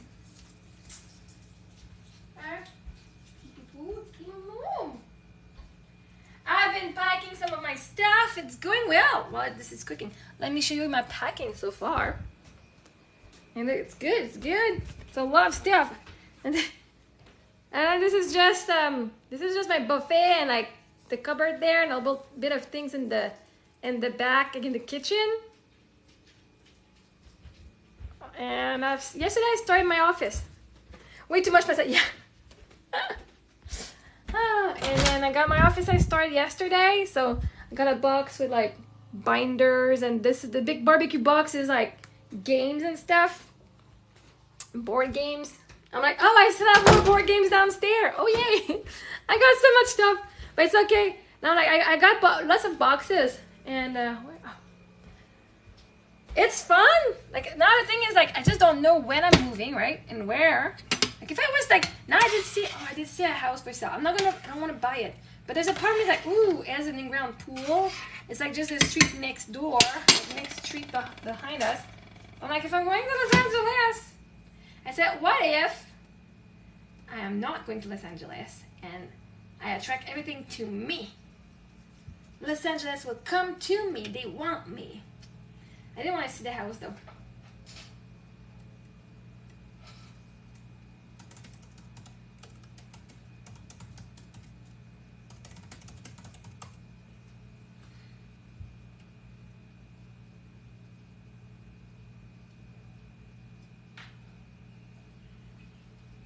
Is that the one? Let's see if I get them. Not planning to go to Los Angeles too much by looking for stuff on here in Brassard.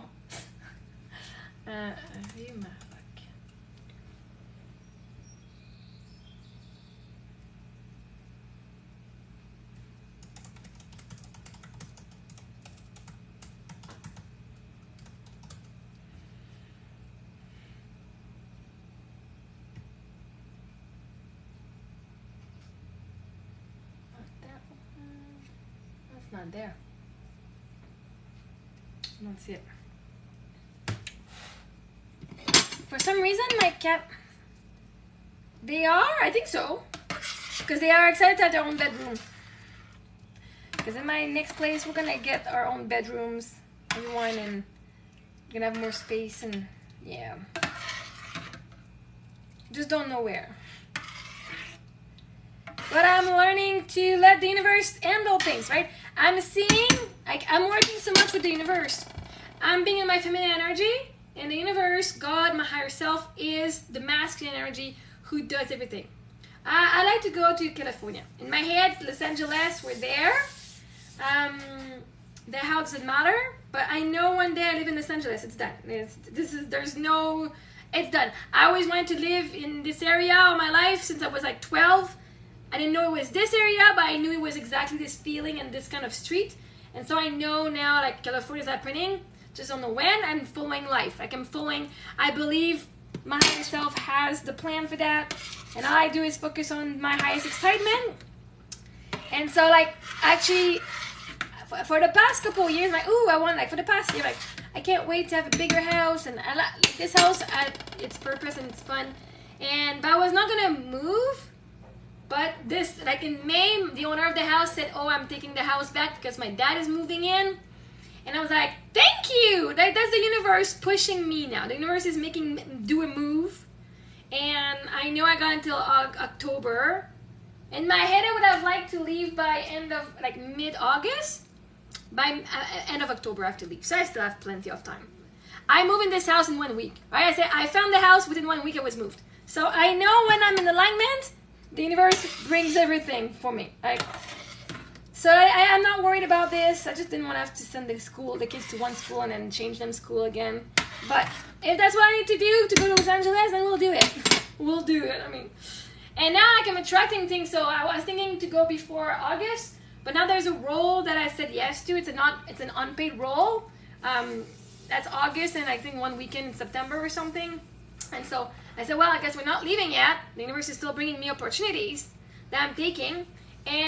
But also like, oh, how cool would it be if we used to have an agent in Los Angeles, and we did some coaching. We did some courses with some casting director there. So I do know people in the industry over there, and I kind of like not good friend. Like, hey, let's have you over. But like, there's a casting director that I know, and I've taken classes with him.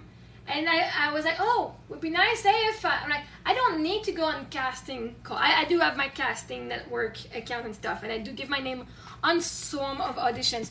But I'm like, I know that what's meant for me cannot pass me by, and just because it's me, it's going to be sent to me. And so the guy yesterday or 2 days ago, from Quebec here, it's just the one in Quebec, it's like, hey, the person who was going to do the role got in an accident, and she's not responding to my email. Can you fill in? I'm like, yes, I can. Thank you. I'm like, see? I'm being asked to fill in. The how doesn't matter. I'm being asked to fill in. In my own email, will contact me directly to do roles. And then yesterday, the casting director in Hollywood, he worked on E.T., he worked on Transformer, and he worked on different big movies, big blockbuster movie too. I received an email, not for me, but it's like everybody who has worked for him, like who has done a course with him, I guess we all received that email. It says, I'm looking to fill in these roles, like for a movie, like, I think he's the one like producing that movie, and it's like just people from Los Angeles. Like, you get paid $250 a day for it, and I'm like, oh, only from Los Angeles. If I live there, which I'm like, oh, imagine that you already live there. Of course I'm signing up. Yes, thank you. But now, because there's a part of me, it's like, even if I sign up, it's like mid-August. And I'm like, but see, if I wasn't moving to Los Angeles mid-August, boom, I would have had a role there, right there. So I'm like, it's coming, it's coming, it's coming. So life is organizing things. And I know one day we're going to be like, oh my God, I got this French woman. She would be so perfect for that. Right? There's a day, one time there was, when I became a teacher, I used to work in hotel management, like in restaurant, and I had a 3-year training in hotel management and restaurants, so I could be a manager. But I was a waitress, I did not really like it. And I was in an English town in Manitoba with my husband, and we went to do our groceries, and we're just speaking French to each other at the cash register. And the cashier, she's like, oh mon Dieu, vous parlez français? Oh my God, you speak French? We need you. Come and give your name at the school board. Like, holy crap, we need French speaker at the school to supply for when we need French people at the school. So she's like, go give your name. Like, I'm not even certified. She's like, we don't care. You just speak French. That's all we require from you. And so I was paid at the uncertified, level. So those who had their certification as a teacher, they got paid more. I was being paid $350 a day just to spend my days with the kids, doing stuff like that the teacher already had planned, and just being there. Okay, hi, for 6 hours. I had a way better schedule than I had when I was working in the restaurant. No. You're thinking of moving out of Timmins? Where are you thinking of going? That's interesting. So you're moving out of Timmins. You're not thinking about it. You're doing it. Because if you're thinking about it, it's because it's done. Where are you going now? Or if you're thinking about something, it's because you're unhappy somewhere. And so, BC? Oh la la! Why BC? Ah, it's exciting! Wow, that's awesome! And you know it's happening. Think about it, you know it's happening. If you can think about it, it's because there's a version of you that already has that. This is why me in Los Angeles, if I can think about it. Oh, that's so cool! That is so cool! You're going to be in 4 days? Cool! That's amazing! See, life will bring us people and like, are we really doing that? This would be an experience of a lifetime. Like for me, I'm like, I'm letting the universe bring me the how to get there. Because if I'm like, oh well, if I can only get my green card unless if I marry someone, or if I invest $500,000, or if I get a role, or I need a business to, like, if I'm thinking of the how, see? Now you just have somebody say, hey, hi. Of course she's good with it. I mean, oh my gosh. It's so cool. Well, one of the girls was here that came and saw my dance show a few weeks ago. She was moving to BC. Like, she lived in Laval or something. And she's like, oh yeah, at the beginning, like a couple weeks ago, we talked, and she's like, yeah, my best place would be Calgary, but now, like, I'm moving to BC in a few weeks. I'm like, this is cool.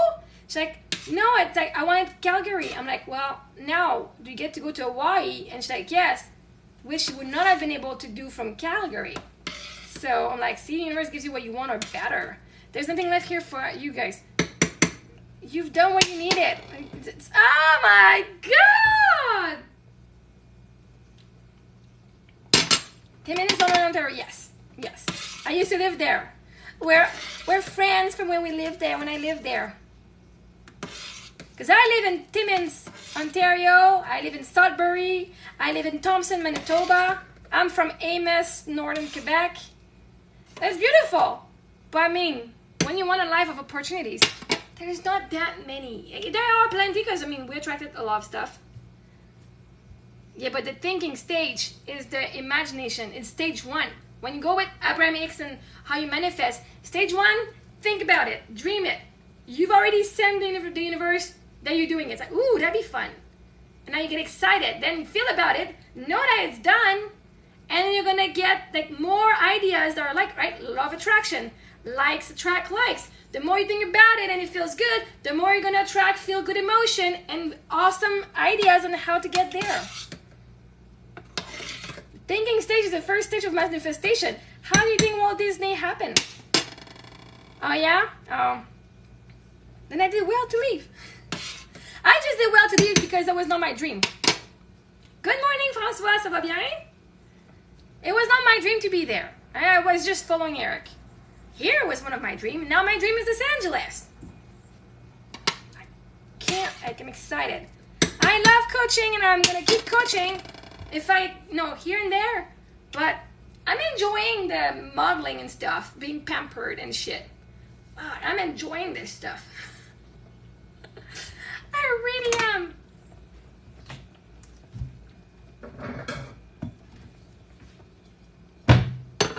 So I would not be a good coach if I still coach and dream about this and not doing it. Oh, for sure. My table front. So this is actually nylon. It's from IKEA. Now apparently they're different. So this is one side and then the other side. But we mostly eat here.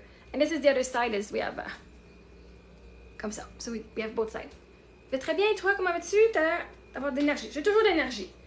Des fois, je peux être triste, mais quand j'ai passé l'émotion, j'ai toujours de l'énergie. Ça va super bien. Ah. Puis là, aujourd'hui, c'est la première journée que je fais pas de free coaching. Hein? Hier, mon amie a dit, mais tu peux mettre genre, pourquoi tu vends à 1000$? Pourquoi pas 50$ de l'heure à la place? Je fais, ma valeur est même plus que 1000$ la session. Mais j'ai dit aujourd'hui, tu sais quoi? Je me rabaisserais, là. Je me volerais si je faisais ça à 50$ par session. Parce que le monde n'a pas les moyens, ça veut pas dire que je vaux pas ça. C'est juste pas la bonne crowd. Puis anyway, j'ai fait, tu sais quoi? Aujourd'hui, c'est la première journée que je fais. Je ne vais pas offrir de coaching gratuit. Je vais le mettre à 20$. Puis si le monde veut se faire coacher, ça va me faire plaisir. Un moment donné, t'as dit, il faut que tu te fasses. You have to be. Faut que tu sois comme. Tu te mets présent, après ça, tu te recules, puis tu laisses le monde venir. Là, je me mets à faire mes affaires. Je sais que si le monde veut se faire coacher, ben ils se font coacher. Puis sinon, c'est correct. La vie va leur donner ce qu'ils ont besoin. Ah, merci François. Là, j'ai besoin. Ah. J'ai pas de crotte de fromage, malheureusement. Mais c'est correct. On a la bonne soupe. Poulet, nouilles et tomates.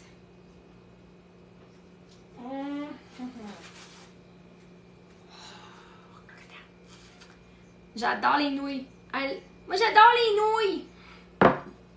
Des fois, je suis nouille puis je m'adore. Comment quand je suis nouille?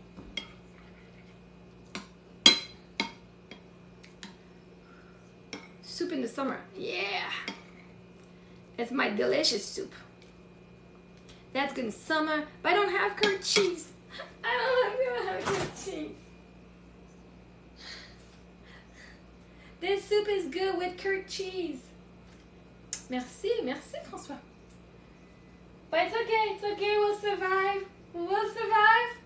I will survive. I will survive. As long as I have my soup, I know I will survive. Hey, baby! Hello! Yeah, I'm not giving you food. We still have food. Yeah, I know. Yeah. And it's not a heavy soup. Yeah, I love soup. When I don't, like, this is one of the things that if you don't want to cook too much, like, pasta, tomato juice, and cheese. But no, I do that. No, it's not gross. I do that. Some days, like my kids, they only eat pasta and butter. But some days, it has to be the mozzarella cheese, though. And, like, I'll just cook myself a macaroni, take the can of tomato juice. If I have something left in the fridge, just, like, tomato juice and grated cheese. Sometimes it's way better than like the full tomato, like spaghetti sauce shit with meat. But no, that was good. I know. But this is my soup. It's just like water, bovril, like the chicken bovril, with the noodles and tomato juice. That's it. And usually I put the curd cheese, but I don't have curd cheese. But I'm still wanting to eat soup. That I've been eating, like I've been drinking a lot of milk these past days because I'm like I'm hungry. But now I've been eating cereal. I'm kind of past. There was a time when Eric was alive, and I think I was pregnant. But I don't always enjoy cooking. Like I'm kind of. I won't say sick and tired because that's not what I'm manifesting. But I'm bored of cooking and making food. I can't wait to have someone who's gonna enjoy cooking food or hire someone to cook food for me. And I'm just gonna enjoy the eating instead of the making. I do enjoy making some food, but every fucking day, oh shit. So there was a time when Eric was still alive. He's like, man. I did those. So after Eric passed away, I did the food boxes for 2-3 years, and the girls were not eating it, and I was not eating it. And at one point, I'm like, the recipes were not inspiring. I would just use the ingredient to whip up whatever. I still have to cook them, right? I even hired a caterer at one point where I had like food pre-made, already in a little container. I would just get delivered at my house. J'ai pas d'accent d'un ou l'autre. Ah ben c'est cool ça. Des fois j'ai un accent quand je parle en anglais là. Ça dépend. Mais j'ai un accent parce que quand je fais mes vidéos réponses de TikTok, puis qu'il y a le subtitre comme les mots là, ça dit pas en tous les mots que je dis, mais vraiment pas. Ben c'est pour ça, comme moi je sais que j'ai un accent, puis il y en a un accent, mais il y en a qui l'entendront pas, right? C'est correct. But when I do have an accent, because when I do my video responses and I put the caption, I stop putting caption on my videos now because I'm like, it doesn't say what I'm saying. My words, people need to hear what I'm saying instead of reading. I know we watch a lot, and it might stop a lot of people from watching my videos, and I'm okay.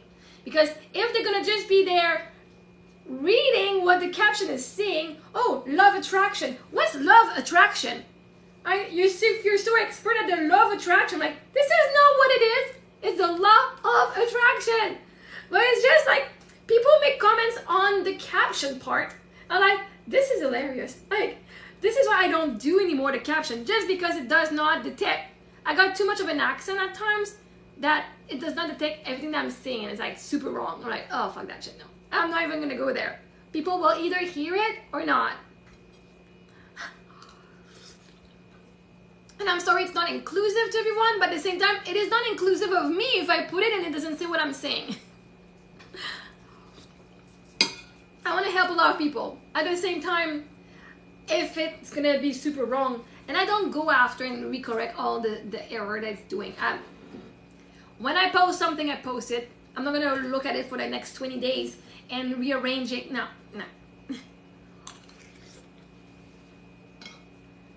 I care about, I know my things. I'm doing it for me. If I can help someone, great. And I'm not like, I don't need that. Like, I'm doing something else, and this is just, hey, while I've done this, I can help you if you want help. Otherwise, I know the universe has your back anyway, so. But I come from far thinking that way. I used to think 4 years ago, oh my God, I know this. I'm the only one who can help that person. And I wanted to be a hero, and I wanted to do everything I could to that person. Until like, oh wait, well, if the universe is protecting me and is giving me what I need when I need it, therefore you are also the universe and you get protected and have what you need when you need it. That I'm there or not, that I'm the one giving it to you or not. So I'm off the hook, and you have the hook. Because the thing is, when you're a vibration matched to the solution, you're gonna try the solution from whoever. But if you're not on the solution frequency, you can go knock at all the doors and you're still never gonna get the answer. And when you're a match, the answer will come. Just like that. Just like when I became a teacher. And then I did a year of supply teaching. And guess what? In September after, there was a new program at the university. A teaching program. Oh, how wonderful of a synchronicity then now I was like, oh, I love this, and I'm gonna do it. Life knows better what's meant for me. When I got pregnant with my second daughter, in my head, right, I was thinking, I'm like, oh, my dream was to have my kids like close apart. My first two girls, like I got two girls now, and I'm like, oh, it would be nice to have like less than 2 years difference. I'd like to have like 2 years difference, around that. So it took almost 2 years for my first daughter to get her, because we had some issues and stuff. No, my husband had issues, not me.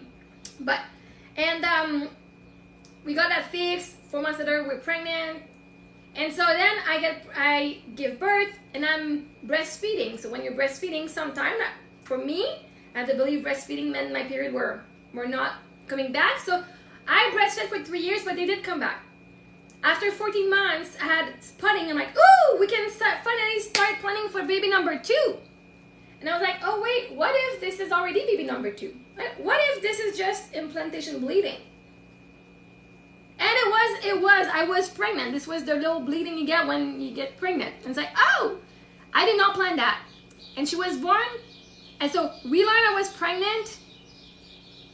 5 days later, my husband learned that he had cancer. And then 2 weeks later, he started his chemo and all.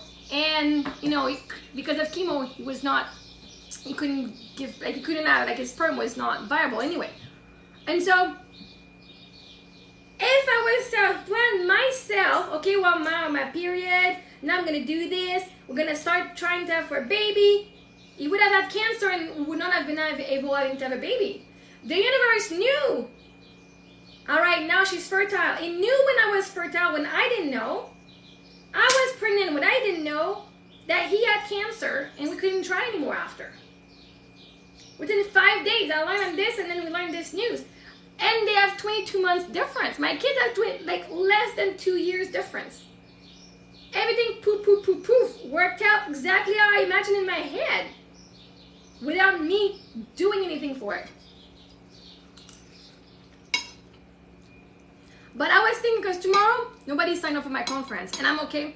So what I'll do tomorrow is I'm going to actually take my conference, and I'll write a book with this. Like all the stories I keep telling you guys, I'm going to take my concept that I teach in that conference, and I'll write the stories and the examples from my life, why I believe in this. Hear from my own life experiences how this applies and how I apply it in my life. Here's what I attracted when I thought this, and what this taught me. So this is what I'm going to be doing. I'm like, this is good. This is super good. I didn't know how to structure my book or whatever, but now, having just done this step, that I have someone or not at the conference, I don't give a crap. It got me the next step of like, okay, well, I'm putting myself out there. And now, ooh, what can I do? I'm listening, like right now, I'm listening to audiobooks when I do that 1 hour drive to go and bring Emily to cheerleading. I'm doing a lot of hours this week, so.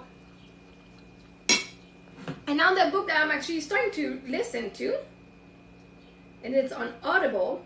The book I started today, actually I started 2 books. One yesterday, I'm like, oh, what's this book? And I click on it because it was already loaded. I'm like, I didn't know I loaded this book. So the book I started today is Profit First. So I'm excited. The guy has a good voice to hear his thing. And then the other book that I started yesterday, and I know I read it last year when I worked with Coach Jared. I'm sure it's that same book. It's Healing Love Through the Tao. And it's like, for women, like just learning to use your sexual energy into creating and like keeping it inside your body instead of releasing it through orgasm. Right? You get a full body orgasm. But those are the books I'm starting to listen to. But I'm excited about the Profit First one. Because that I work as a coach, that I work as a model, that I work as an artist. Like modeling and acting is me being an artist. It's still a business, right? It's show business. Like you guys, you gotta make profit. You gotta make money. And in this book, first thing he says is like, you own a business. People say, oh, but you have to think about your people first, and you're not about the people and the clients. Like, no, I am. But if I don't make profit, I will have to close and therefore can't offer the service to people anymore. Right? So I'm like, ooh, that's pretty damn good. Right? I feel bad. I'm like, oh, but no, I'm about the people. But if I want to keep offering a service, I gotta make money somehow. If I don't make money, I'm a person too, and I need to help me to be able to help you. The more profit I make, the more people I can support. The more people the more service I can offer, right? But you gotta make profit at one point. And there was so much negative thing about money and surrounding money and making profit. Now it's like, oh wait. And even my content, I can see how like, oh, but right, because with my lives, I do live, and for me, I put it on my taxes as, here's the value I provided, and I give it for free. So like last year, I did the thing was $46,000 worth of free lives and coaching and stuff. And so they're like, well, if we put over $30,000, you have to pay taxes. So they're like, we're suggesting, because it's nobody paid me for this money, right? So it's value that I offered. And they're like, we're gonna put you on like $25,000. That way you don't have to pay taxes on that. I'm like, oh, okay. And for me, what I've been, like, I see it as, this is the value, this is my business, right? This is the value I made. No, it's not in money. And I understand their point of view, and I went with it this year. But now it's like, are we charging less to avoid paying, like, because I'm gonna lose $10 instead of paying $3 in taxes to the government? Because I made profit? No, I wanna make profit, and if I need to pay taxes, then fuck, I'll pay taxes. Don't make me do less money because I don't wanna pay taxes. Fuck, I'll pay taxes. That means I make millions of dollars. I'll freaking pay it. But it's just to change the perspective on the money mindset and in the business side.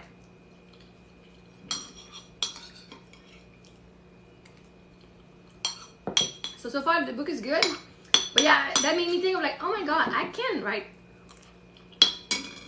my book. I've been wanting to write a book for the past 6 years. I started writing my ideas and stuff, and at one point it was way too much, and I'm like, fuck that shit, garbage.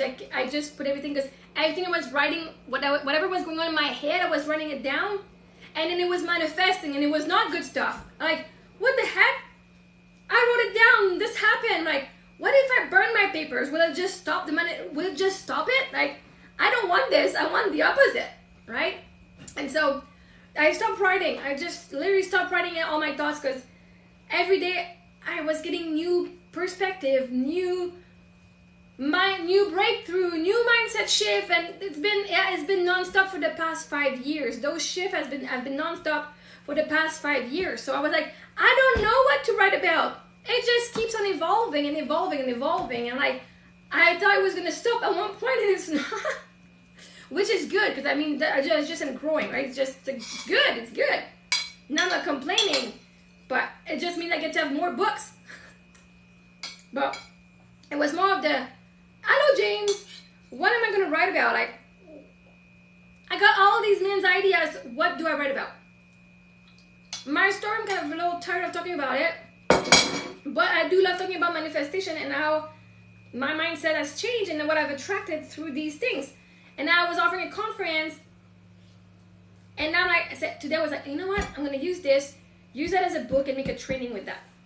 That conference is like the core stuff I want to teach, and I'm gonna be talking about it in my book. I'm gonna write a book with all the experiences I went through.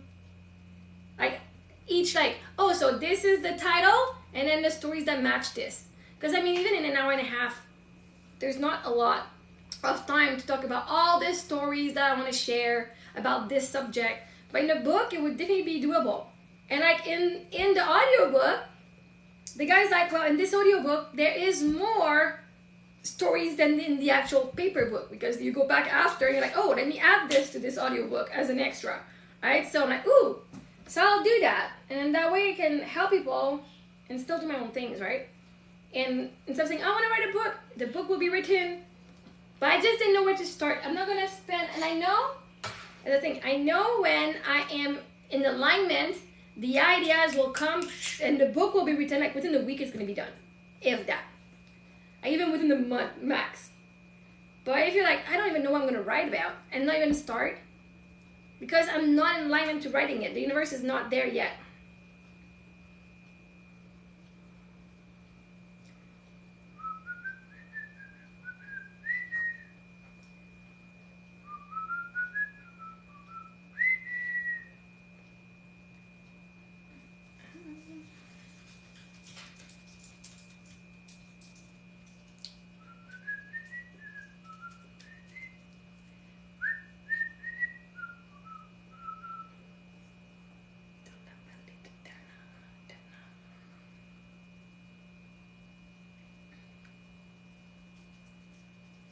Just gonna check a little bit here. Let's go send to dating app.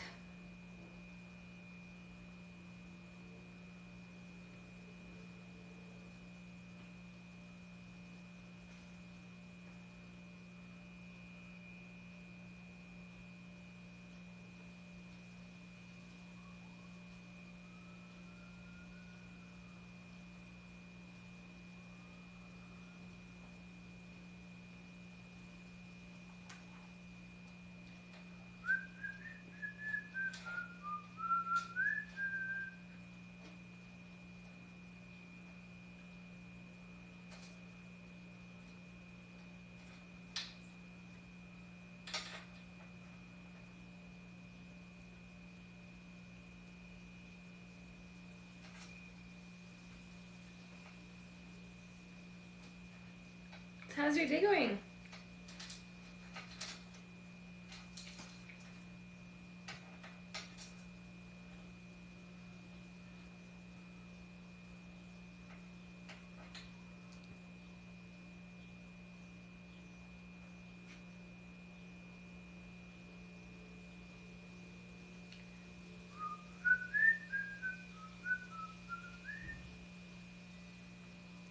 On vacation? Nice. Where are you on vacation?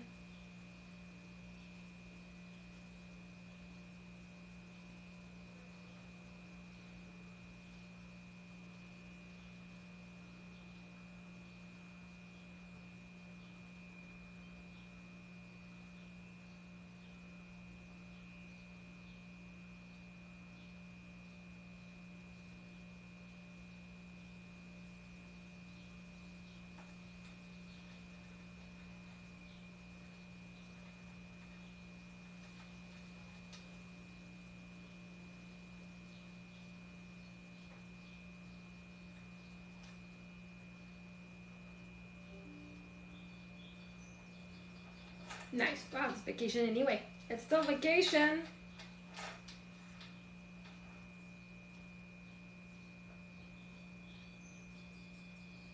Alright, let's read it. If everything is energy, and energy is neither created or destroyed, then all things already exist in an energetic and vibrational state. Recognizing this truth is the secret to manifestation. When you desire something, it already belongs to you on the energetic plane. If you can experience its energy, the feeling of it, you possess it, persist in the whatever, and observe it as it morphs from waveform to particle, from ethereal energy to tangible matter. Feel the reality of what you want, and stay in that feeling until it's made true. I live in California, I'm a superstar. I'm a good actress, I'm an amazing actress. I'm an amazing actress.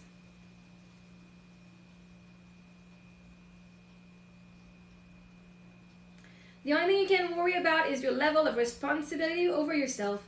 This is what you will attract from your thoughts, your actions, your feelings, your leadership. Don't fixate on theirs. Come back to yourself every single time.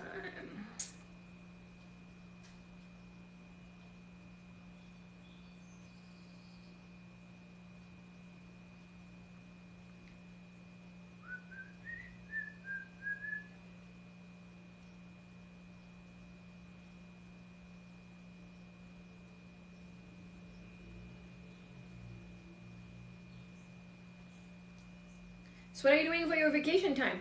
Just chilling?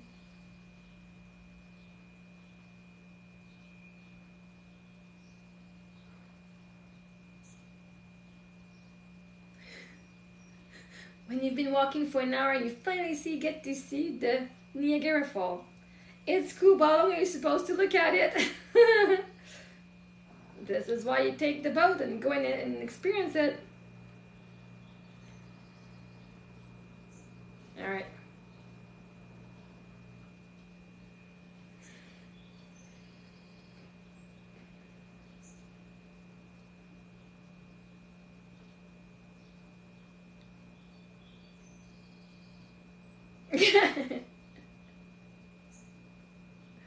Me arriving in Pakistan for my cousin's wedding and thinking why everyone is giving me so much attention. It was our wedding. Oh, that must be awkward. Oh, that must be awkward. Oh, shit, huh? Ooh, major hip-hop artist music video. Shooting Thursday. Kids. Extra in Hellenberg. No, but soon I'll be saying yes, yes, yes, because there's a reality that I already live there and I can say yes to all. I'm saying yes to all of them. Let's just give our name to that one and that one and that one and that one and that one and that one and that one. You know what? If I get an amazing role that's paying, that gets me out, that gets me in Los Angeles, I will cancel this free one that I'm doing. I don't care. Oh.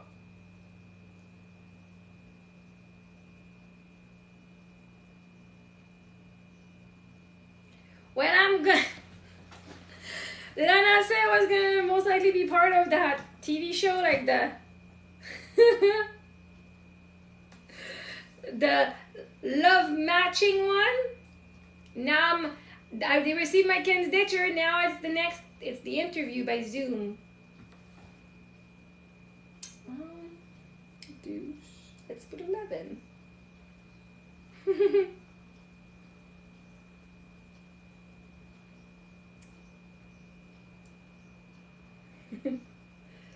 I know when something starts that I'm in though. Why not? I said, why not? I don't know any.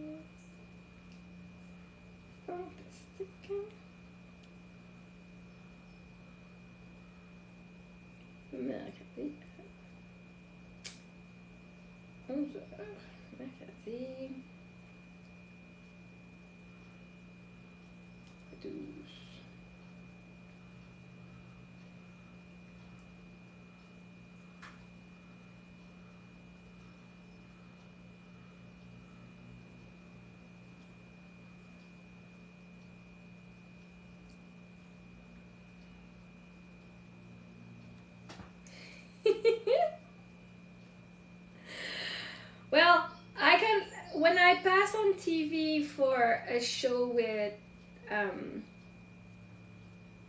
Chantal Lacroix, I knew, the 3 shows that I participated, I just knew it was mine. I just knew we were chosen.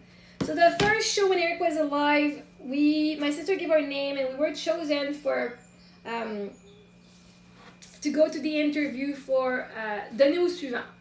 And so we were going to participate, and even we drove from Toronto to Montreal. It was my birthday. We went and did the interview in Montreal. And I said, you know what? I have a feeling that we're chosen. They would not make a sick guy drive to Montreal if he was not chosen. I can guarantee you that. And so we do our interview and everything, and as we're leaving, it's like, oh my God, surprise! Just to let you know you've been chosen. Like, oh my God, I knew it! I don't think my husband thought we were gonna be chosen, but whatever. Like, I told you! Anyway, in the end, he passed away too fast, so we did not make the show. Actually, it's not that he passed away too fast, it's we were going to do, everything was planned, but then his sister were away, and I said, well, we can't do that because his sister are away, and we're going to do my daughter's christening. So I said, well, that's on me. I said no, because I was wanting to have everyone there. Anyway. But then in the end, so he passed away, so we didn't do it. And I think there's a part of him that didn't want to do it anyway. He's like, I'm doing this because it's your birthday, pretty much. But being seen on TV was not his thing. It was my thing, right? Anyway, so then in the end, we didn't do the show. And then a year or 2 later, there was a new show. It was Belle à ma façon, also from Chantal Lacroix. And I gave my name, and just give my name. And in the end, I kind of knew, like, wow, got chosen. Was great, got chosen. And so, yeah, every time I give my name, I can, like, yeah, I know this is mine. Like, it's done. Alright, so if there's something I'm very excited about. So I also gave my name at one point to another matchmaking show. It was a cruise ship one. I think it was for single parents. And that was perfect. I could have brought my kids and all. But I gave my name, and then when I got called to do the interview, I'm like, you know what, guys, I'm so sorry. I will say no.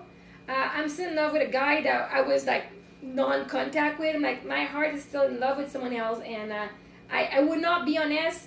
I would just really go on your show just for a free trip and a vacation. I would not be going on your show for finding love. And to me, it's important that if I go, it does come with like the intention of like the right intention.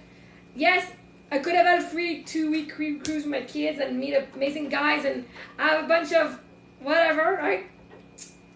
But it didn't feel right within myself. And so anyway, so now this one, I don't have anyone on my mind, and I'm okay with it. This one is a show where they have like one person who has some differences. It can be an handicap or a difference. I'm a widow, which is a pretty big difference. And now they're still talking to me. So I mean, they didn't reject my candidature, and they're bringing me in to interview. So, so yeah. And I'm like, you know what?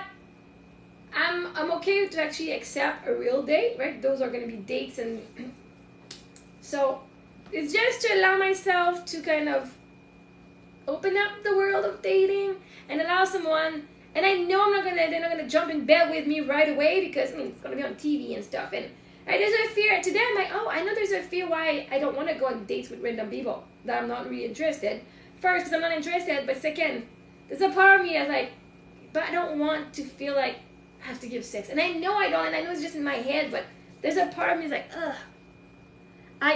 I'm somebody who likes to talk sex. Like I'm open about a subject, but I don't want people thinking as an in that they're gonna have something from me after, right? So there's this part I'm working on within myself on this subject of dating. Like, I'm a fun girl. I talk about a lot of stuff, but at one point I got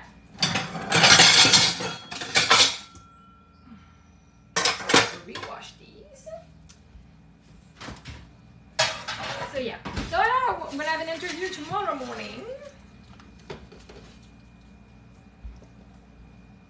My soup's a little thick now. It's not really soup anymore, it's just noodles. Let's add some water in there. Let's add some water.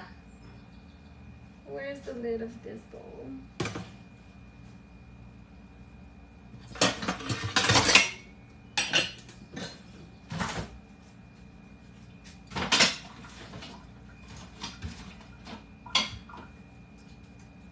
So that'll be interesting. I'm gonna write it down though here. 11 tomorrow.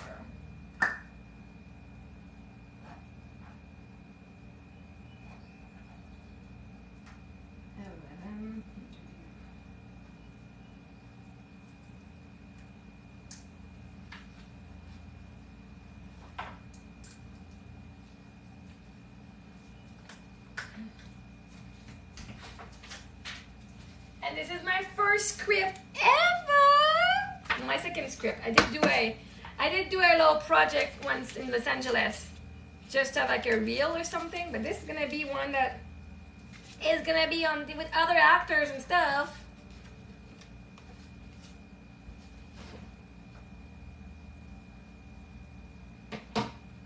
So I was like, oh yeah, first one.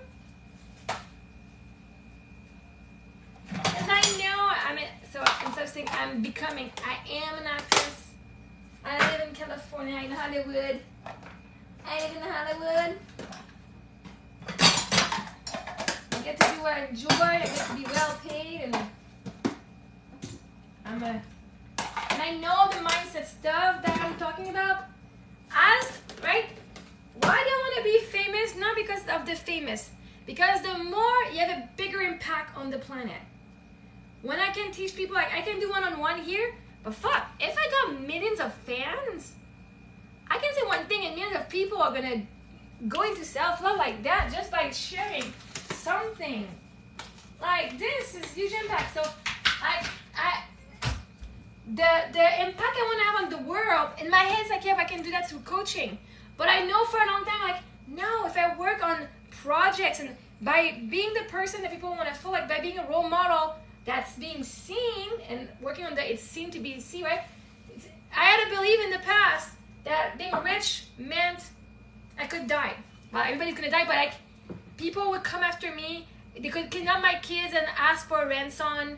And like whatever, I had a lot of fear with having money and being wealthy or being seen and stuff, right? That it was less secure and may as well stay nobody because it feels safer. Nobody's gonna be at me, going at me, right? But now, if I'm one of those and I enjoy acting and I enjoy modeling and I enjoy dancing, if I can think it's because it's already happening. I'm like, oh, I would love to do like a musical and I would love to do a Christmas movie. What if I can think it's already done? Now, just like the thing said, it's already in the vibrational form. Now keep thinking about it and you're bringing it into shape into your world. I've already done the burlesque show, like I'm doing the seduction dance show. This is part 1, it's kind of like a training.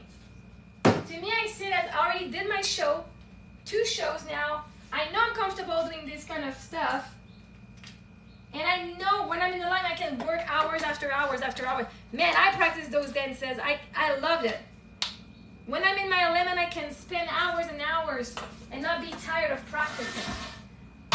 And so I know this is where I'm going. I know this is what's going on.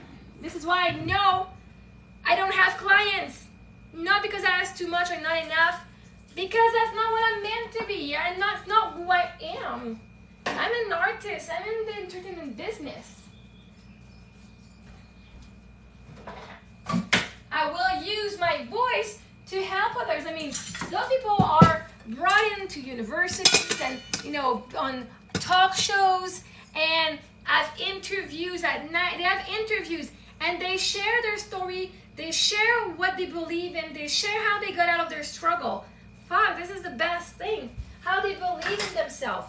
It's exactly what I'm doing.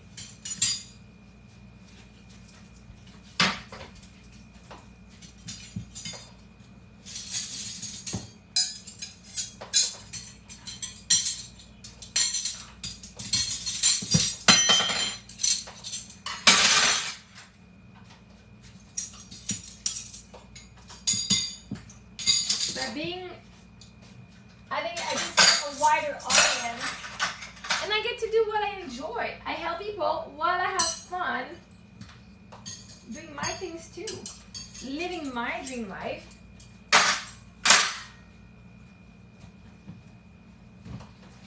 And then I can come and have a couple lives once in a while, just chat with my fans and chat with you guys and say, hey, how you guys doing?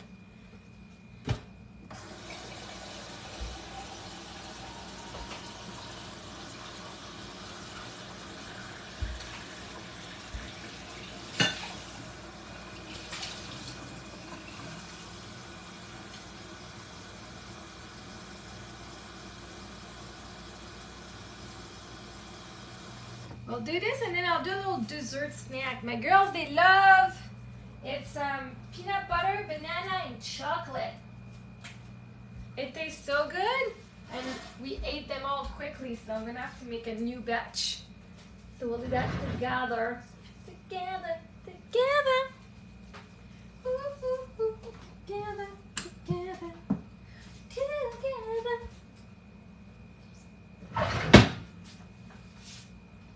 I'm gonna go ahead and file my nail quickly because I keep playing with it.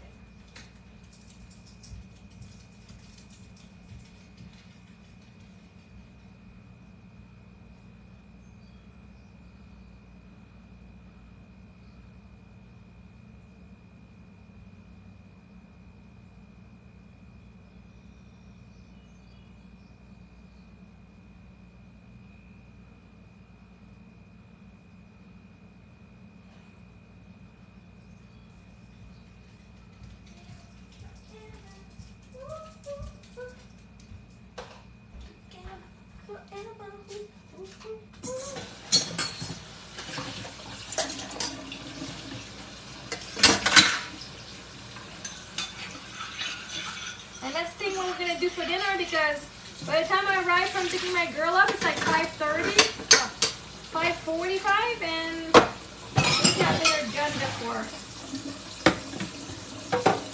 This last minute dinner thingy, I'm good. Especially for the next 2 weeks, I can't. It's gonna be too long. I get hungry by the time I'm home. So. I'm home.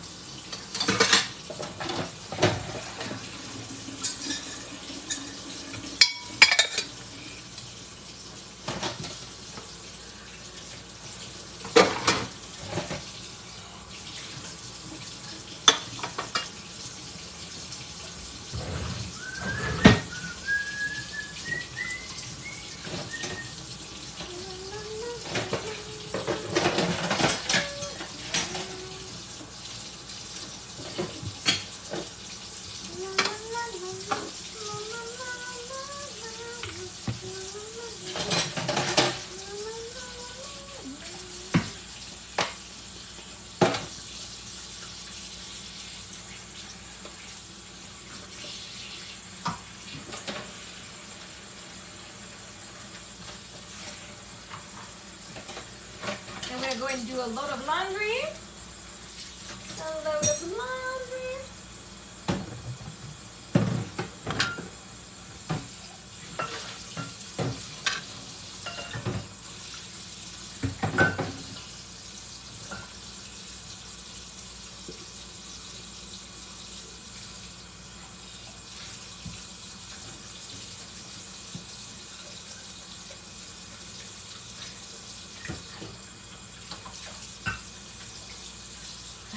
I'm like, I live in Los Angeles. I'm a freaking actress. Like,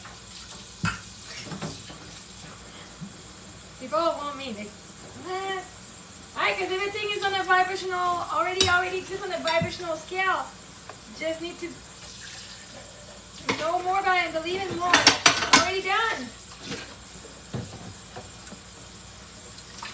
Like, I don't even think I'm that good of an actress. But now, I've never done anything, so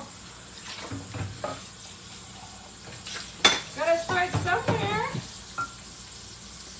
What?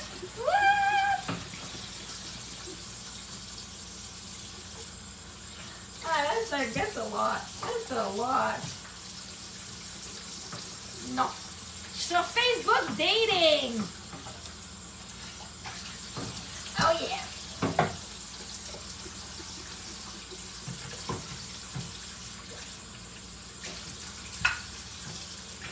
Là, je vais peut-être sûrement faire passer une émission au Québec. Et si c'était toi? Une émission de matchmaking. On va voir, on va voir. J'ai une entrevue demain. Non. Non, ben, je suis pas full sérieuse non plus. Je regarde, là, je donne mon nom. Le monde, il y a des gars que j'envoie un Jacques Blanc avec le profil, puis ça répond pas. Bon. Il y en a qui aiment mon profil, j'aime mon profil, ça répond pas plus. Mais je sais que je suis pas plus excitée que ça, right? Je suis comme wouhou! Je m'en fous un petit peu, là.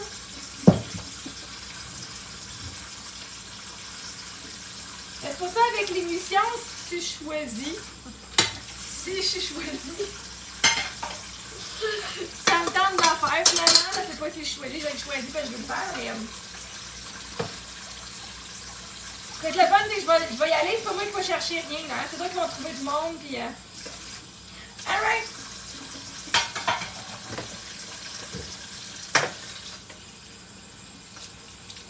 Non, j'ai pas été sur une date encore.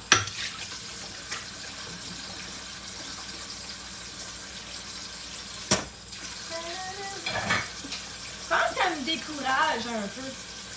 Je suis découragée.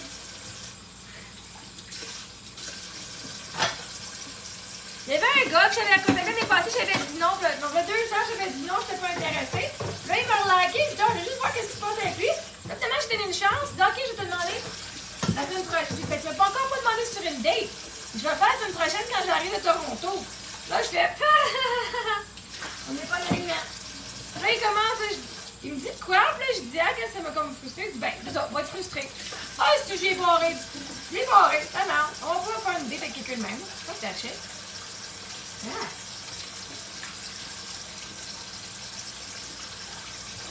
Tu m'as dit que c'était pas correct, j'ai pas bien dit. Tu voulais une joke? Ben oui, j'ai pas pris comme une joke. Ah, ça, c'était juste la plus proche. Mais sinon que ça.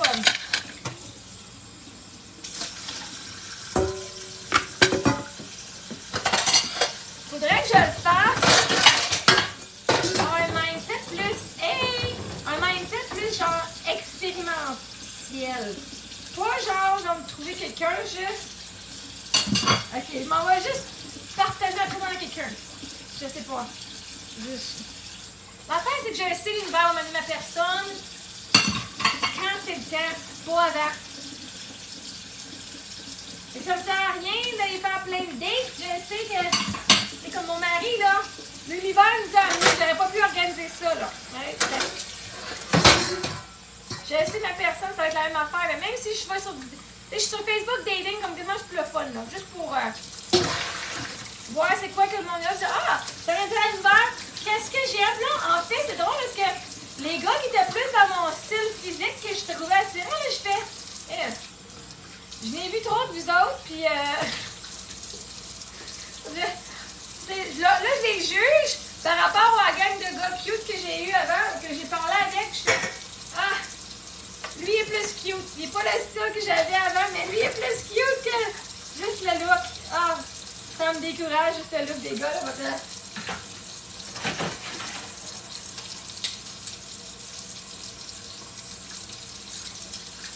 Ah, là, c'est fou. Là, je regarde les profils, puis... La semaine passée ou la 2 semaines, là, j'étais là. Bon, la gang, vous êtes encore ici, c'est encore... Même si j'étais encore là, tu sais, ça faisait 2 ans que je n'avais pas embarqué là-dessus. Pas parce que j'avais quelqu'un, là, juste parce que, là, ça me servait à rien, là. Puis là, j'y vais. Mais là, il y a une nouvelle gang, mais il y en a encore une couple qui était là encore il y a 2 ans. Je fais, ah, c'est plate, vous êtes encore là. Comme, si on mérite de trouver quelqu'un, notre personne, il y en a qui ont trouvé quelqu'un qui sont revenus là-dessus, puis... Mais là, je regarde leur profil, puis je leur envoie plein d'amour, tu vas trouver ta personne, je suis sûre, je sais. Là, je regarde aussi leur profil, oh my god, t'as une belle vie, c'est vraiment cool, t'es dans un gars super, je leur dis pas ça, mais dans ma tête, je le pense, c'est cool, t'es là, ce voyage-là, hey my god, t'as vécu une de tes rêves, c'est vraiment hot. Je leur parle de même dans ma tête. Là, hier, c'est quoi? Hier, je regardais, puis il y avait un... C'est long? C'est de quel coin? Je suis de Brossard. Qui s'en va à Los Angeles. Je suis de Los Angeles. On parlait comme ça, mais je suis de Los Angeles. Je me retourne là-bas. Mais en ce moment, je suis à Brossard.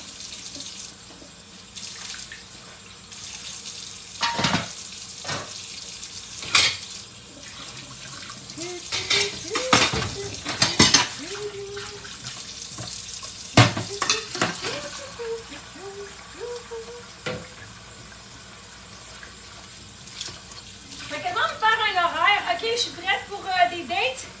Puis je peux essayer un horaire, là. Organiser de quoi, puis je vais les conjoindre. Je pourrais quasiment faire ça, genre. On va passer cette pause-là, faire du dating, là. Si c'est une période que je dois absolument faire dans mon cheminement, que ça va le faire. En même temps, si je n'ai pas le temps de travailler cette période, comment est-ce que je peux aider mes enfants quand elles vont vivre cette période-là plus tard?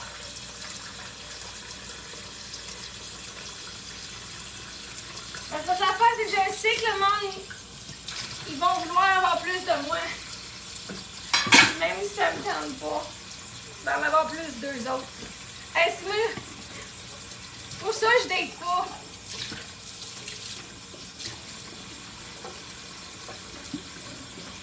Je vais briser des cœurs. Est-ce que je sais en partant? C'est un oui ou non, je sais tout de suite. Là, je le ferais juste pour le fun, sans rien vouloir. Mais j'ai... Ah, shit. Briser les cœurs du monde. Oh, oh, oh.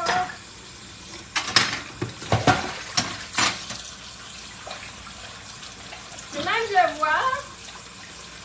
Ah, et puis touche 45. Va donc va te crosser ailleurs, OK?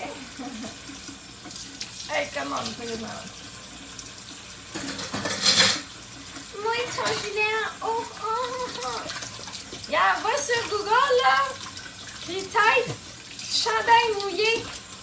Wet t-shirt contest. Tu vas voir ce que tu veux. Tu ne feras pas de moi, mais tu vas voir ce que tu veux quand même. T'as juste l'air d'un moron. Je ne briserai pas ton cœur, je sais que tu sais. Ça fait juste moron ton affaire. Vieux melon de cochon. Non, ça fait vieux melon de cochon ton affaire. C'est drôle, mais c'est la réalité quand même, là. Allez, moi, ton chandail.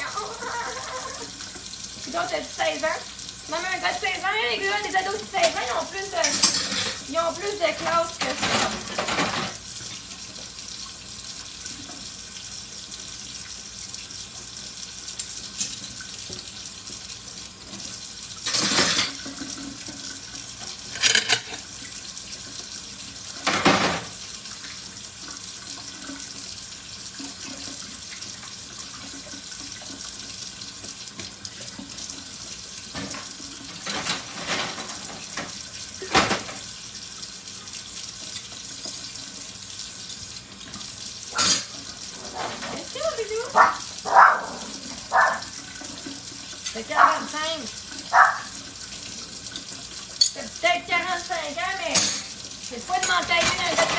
ans, ça, là. Ça, c'est le comportement d'un jeune de 5 ans. Ça peut-être 10 ans qui commence à savourer d'hormones. OK, 12 ans.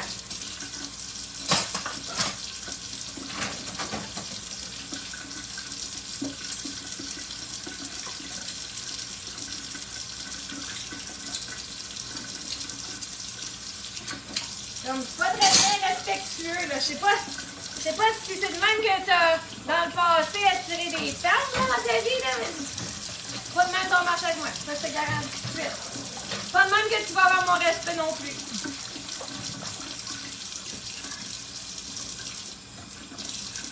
Pas de même qu'on me parle. Mais tu peux rester sur le live, c'est pas mieux que ça.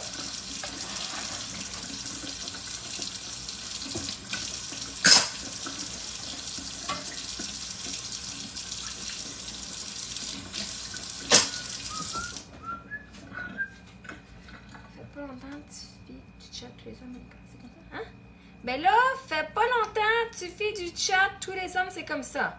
Non. Non. C'est pas tous les hommes qui font ça, là. Quel homme? Hey! Thunder, ça fait un an et demi, là, il fait réguler cette affaire. Il était 1 an et demi sur mon live, à venir à tous les jours. Il m'a jamais parlé de même, jamais une fois. Il y a plein de monde qui vient me voir tous les jours ici, il y a plein d'hommes. C'est pas juste normal de parler même de ma fille. Toi, tu as normalisé ce comportement-là, ça n'est pas normal. Parce que plein de monde le font, ça veut pas dire que c'est correct. Ah! C'est un commentaire de merde que tu as fait. Si je suis les sœurs, oh, parce que là, ça m'a fâché que tu me dises, ah, mets ton chandail parce que t'es un petit pervers. Non, pas parce que je mets mes limites de comment je mérite de me faire traiter, puis que je te dis ce qui me rend inconfortable, que je suis chez les sœurs. T'es-tu chez les douchebags, toi? Right? C'est pas normal de parler même aux femmes. Puis si même tu as été élevé, ben Chris, c'est temps que tu changes de mentalité parce que c'est pas de même qu'on traite les femmes. Puis si tu continues à me parler de même, moi je te bloque that's it, ou tu vas crisser ton camp. OK? C'est pas de même que tu me parles. Si de même tu parles aux autres, ben moi je te mets un stop à ça directement direct là. Parce que c'est pas de même que moi tu vas me parler. Bye! C'était juste une joke, non. C'était pas une joke. C'était même pas drôle. C'était une joke, je l'aurais ri. C'était même pas drôle. C'est un commentaire gratuit qui fait que t'es un douchebag. Que t'as été un douchebag. That's it. Assume ta douchebagité, là, de ton commentaire, puis que c'était pas approprié. C'était pas plus respectueux que ça envers le monde, là, qui te l'ont jamais dit, t'étais ami avec moi et j'ai enlevé. T'as enlevé quoi? Oh non! Une personne que je don't care m'a enlevé de ses amis, me follow plus. Oh non, je vais aller pleurer pour le restant de la soirée. Je m'en calisse. Je préfère, c'est pas une perte si le monde me traite comme ça puis qu'il s'en aille de ma vie. C'est pas une perte. Je veux juste te dire ça, t'es pas une perte en ce moment. Je préfère être seule avec personne que d'être avec du monde qui me manque de respect. T'es plus mon ami! Ouais, tant pis! Tu viens d'en perdre une petite bonne en plus.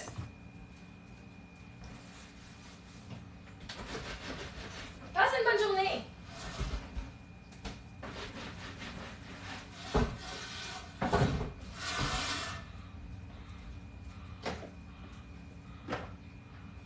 Oh non, j'ai perdu un fucking follower de merde. Ah là. Puis touche 45. T'es-tu chez les sœurs? Même si j'étais les sœurs, ça te donnerait pas plus le droit de me traiter de même. Fait que. Est-ce que je l'aime, ma nouvelle moi? Ah, fuck, elle a du fun à dire ce qu'elle pense. Est-ce qu'elle a du fun à envoyer chez le monde qui manque de respect? Oh, j'aime ça! Mettre mes limites. Oh, j'aime ça! Je m'aime assez, là! Oh, shit! Toute ma vie, je disais pas ce que je pensais. Oh non, il veut plus de mon ami. Oh, fuck! Liberté totale. Liberté 38 en ce moment-là. C'est pas liberté 55. Fucking liberté 38.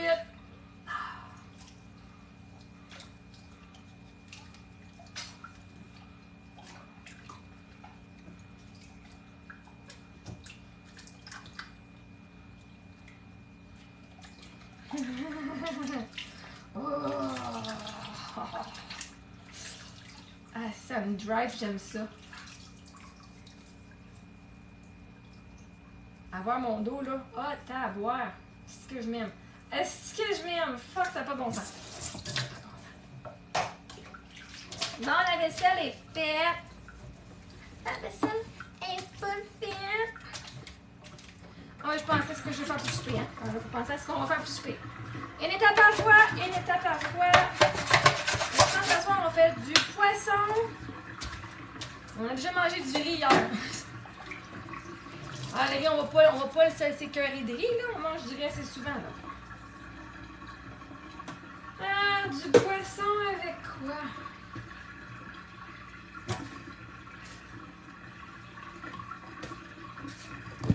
Il reste des frites.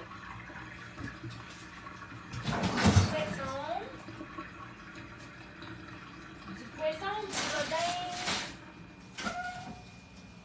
On a des ailes de poulet. Poisson, bleu d'Inde, aile de poulet. Poisson, c'est un peu bizarre, mais...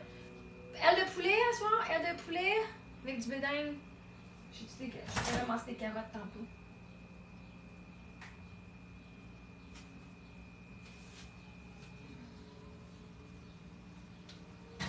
Puis il reste du riz. Il reste du riz d'hier. On va faire ça. Ça va aller au lavage. On va le laisser en bas. Suivez-moi, la gang. Suivez-moi. Excuse me. Excuse me. I burped. I burped. C'est propre. Ça, c'est pas propre. Ça, c'est pas propre. Ça, c'est pas propre. Ça, je vais laver ça. Ça, c'est pas propre. Non, vraiment pas. Au lavage. Hey, Ross, how you doing? How's your day going today? How's your day going today? ¿Cómo estás? Buenas tardes. I'm taking Spanish lesson. Let's bring this here.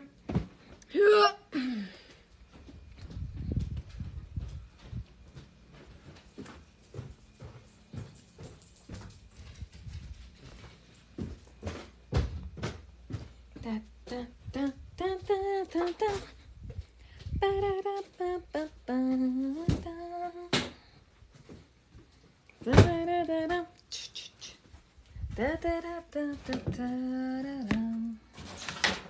My heart goes sha-la-la-la-la, sha-la-la in the evening, sha-la-la-la-la, sha-la-la-la-la just for you, sha-la-la-la-la just for you.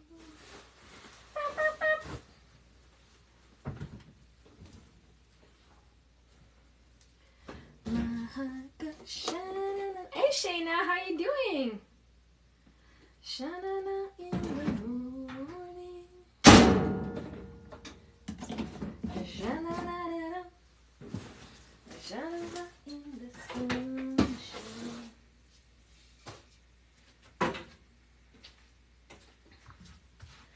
I don't know, my cat, for the past 2 nights, she's pooped in the kitchen, in the dining room, on paper on the floor. I don't know why. On the same spot twice. I know there was paper on the floor, but she's never done that before. The paper is removed, the spot is clean, so we'll see how that goes. Oh, just finished the laundry for that one. Alright. Laundry is being done. Let me eat a little snack, a little dessert. Toy, toy! Sorry, I'm spinning. I'm going around in circles in my own head now. Like, what am I gonna do? What am I doing? We made some pudding yesterday. I'm gonna eat my pudding.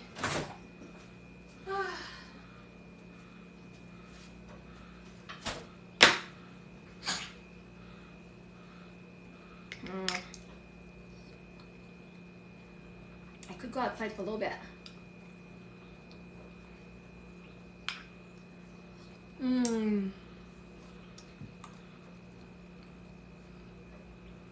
This is funny eating pudding like this.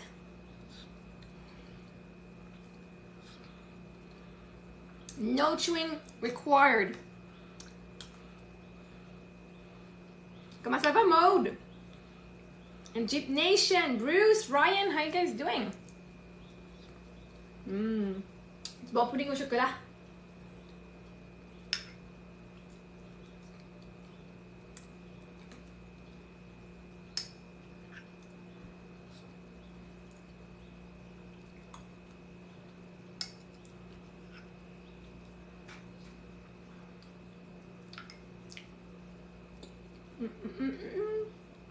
Hey, you!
Shine in the sunshine.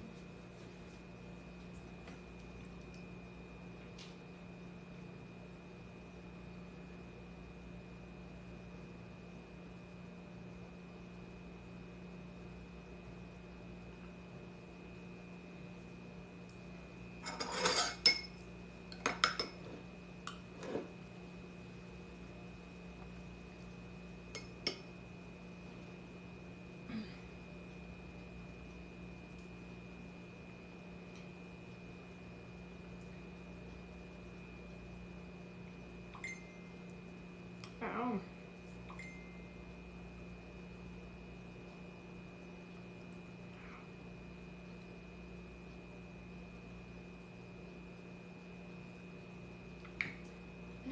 Cat.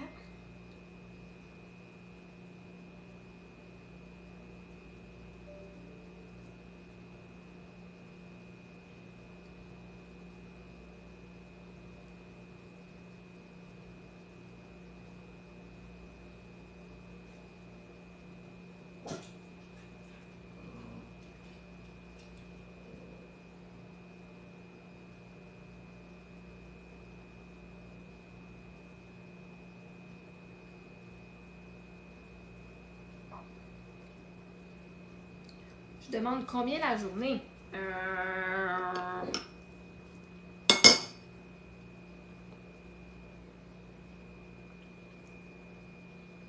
C'est parfait. Quel est ton budget?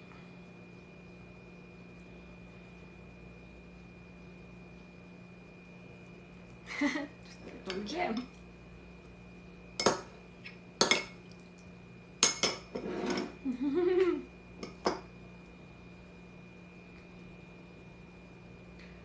Oh, j'en ai jamais fait ça.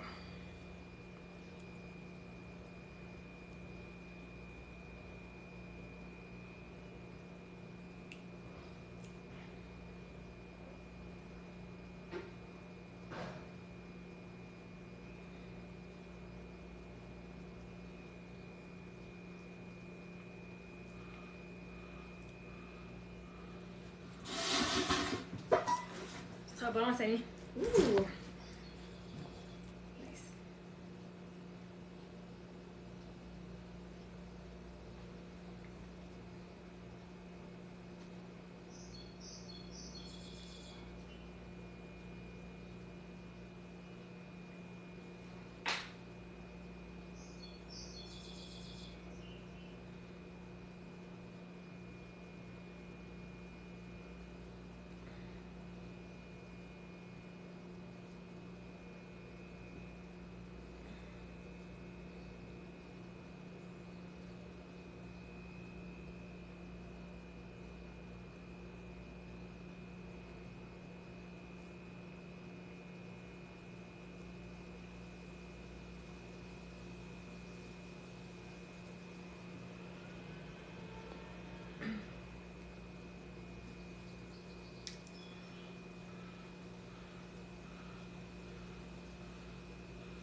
24 juillet, Bobby.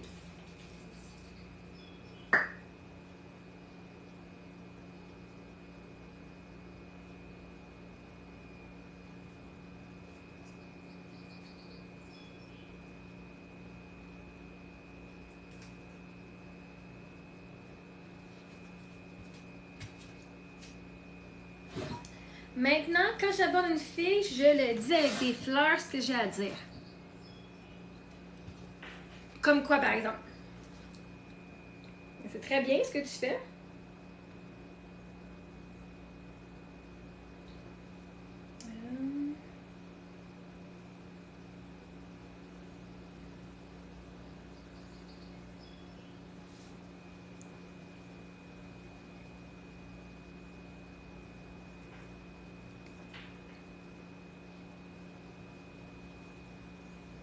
Une selfie récente.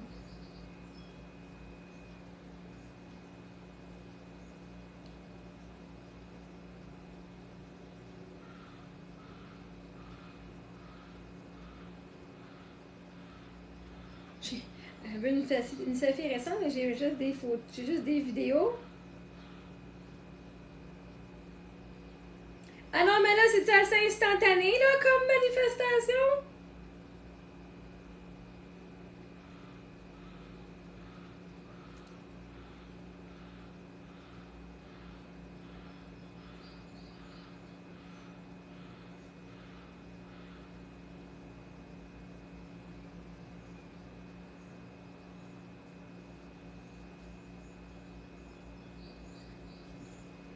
Je suis sur Facebook Messenger. Une fille a dit Allô, ça fait longtemps que je te cherche. Elle dit Ouf, ça fait un moment que j'essaie de te joindre. Je dis Allô, elle dit Je cherche une figurante pour un clip vidéo haïtien le 24 juillet. Puis là, elle montre les lieux, c'est full écœurant. Je fais Ah oui, je suis disponible. À partir de telle heure, donc commence à telle heure, ça dure combien de temps de temps? Je fais Ah, ok, yes, ça marche pour moi. Les tenues me conviennent. Elle me dit, dis-moi ton prix. Je sais pas, j'ai jamais demandé ça. C'est la première fois que je payais à faire ça.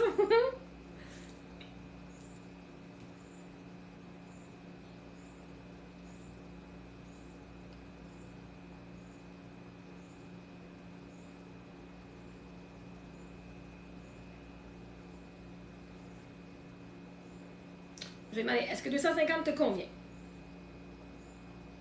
Moi, ça me convient. C'est parfait. C'est mon prix. Je te fais un prix, tu me demandes un prix. Voilà. Super.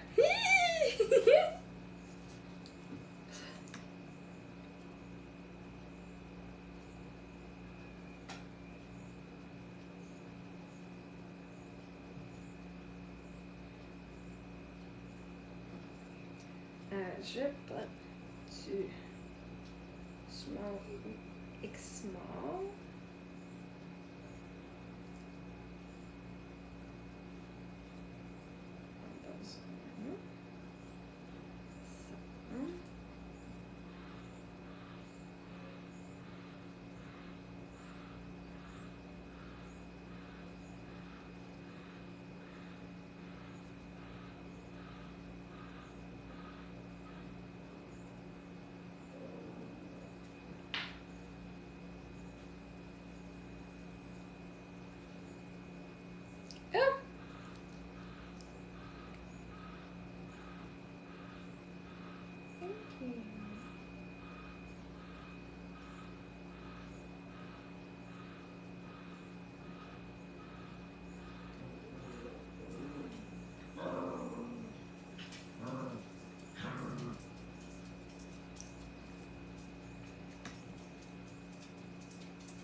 That's ce que j'avais dit. Did I say people were gonna find me for roles and stuff? I mean, right in my messenger. Oh my god, I've been looking at... Why, I've been wanting to talk to you for a while now. Looking for someone on July 24th for a video clip. And everything's working out. Tell me your price. Here's my price. Fantastic. Not only am I getting paid, she's providing the clothes and stuff.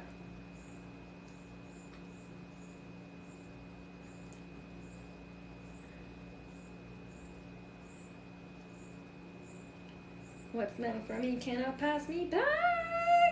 Boom! Because now I choose that I am an actress and I am model. I am being wanted. People message me because they want to work with me. Look at that! Come on! Oh shit! I said yes at this guy. No, I'm sorry. I'm sorry. I'm so sorry. It said no. Oh, please cancel. Delete this one.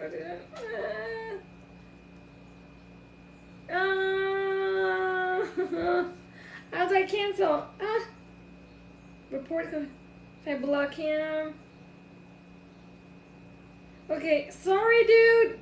There was a no. I'm not blocking because I hate you. I'm blocking because I don't want to talk to you. I'm so sorry. No.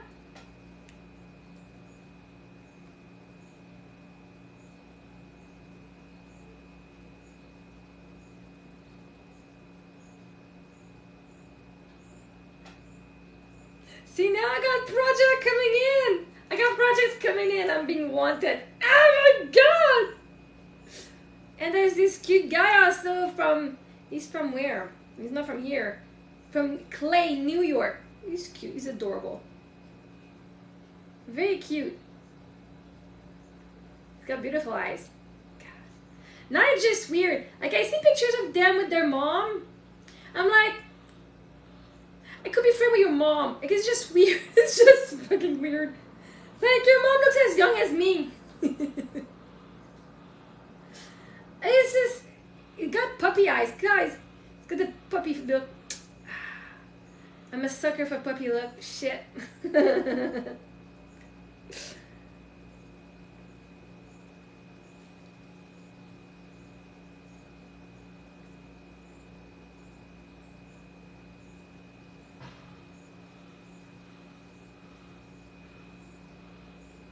Let's go back because oh shit, what the heck?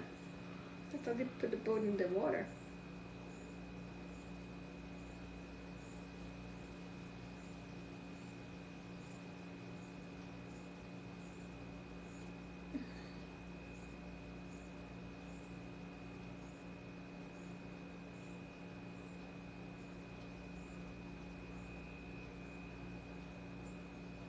They're launching boats.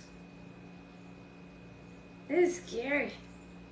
I like launching boats is not just throwing a bottle and there you go. You actually gotta put the boat in the water first.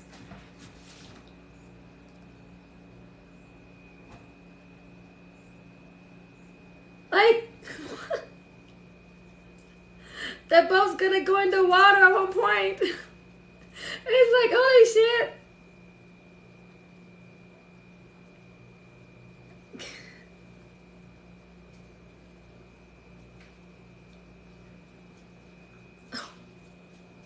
Poor little, oh no, the poor little boat is drowning. What are you doing here? Oh, that one is coming in the water. Wow.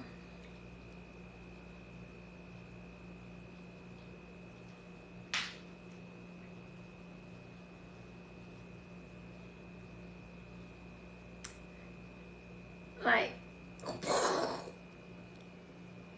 you gotta trust your boat. Like, this is meant, I know it's meant, like, it's meant to withstand, like, big storm, but shit, come on, like, it looks like they just threw it in the water! Splash! Oh my gosh.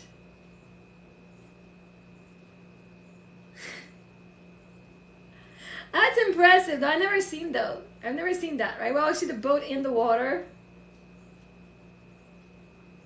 The huge cruise ship.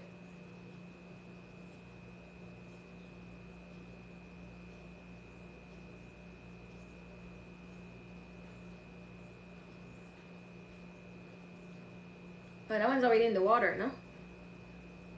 It's already in the water.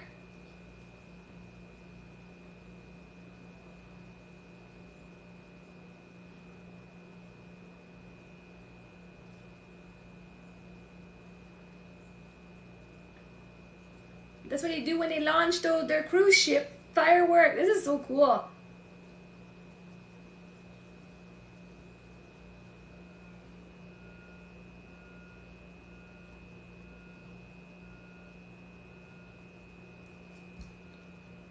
Interesting, interesting.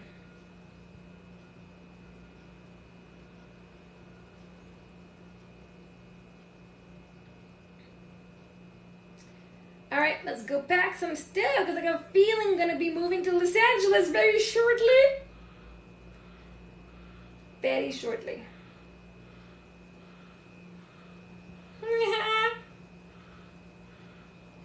Now I'm like, do I bring this the trampoline? I don't feel like taking it out.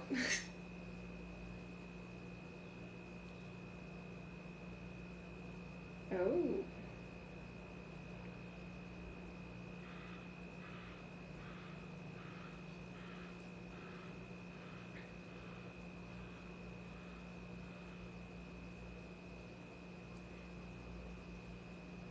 Your life should get better with a relationship, not worse. If your life goes downhill when you get into a relationship, it's because you're quick to abandon what's good for you. And you're trying to earn love instead of receiving it.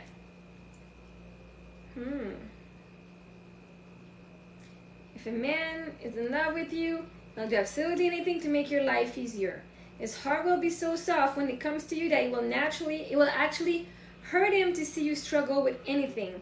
And he will have an unstoppable drive to fix any problem that comes your way, leaving you worry-free and showered with his affection. Aww.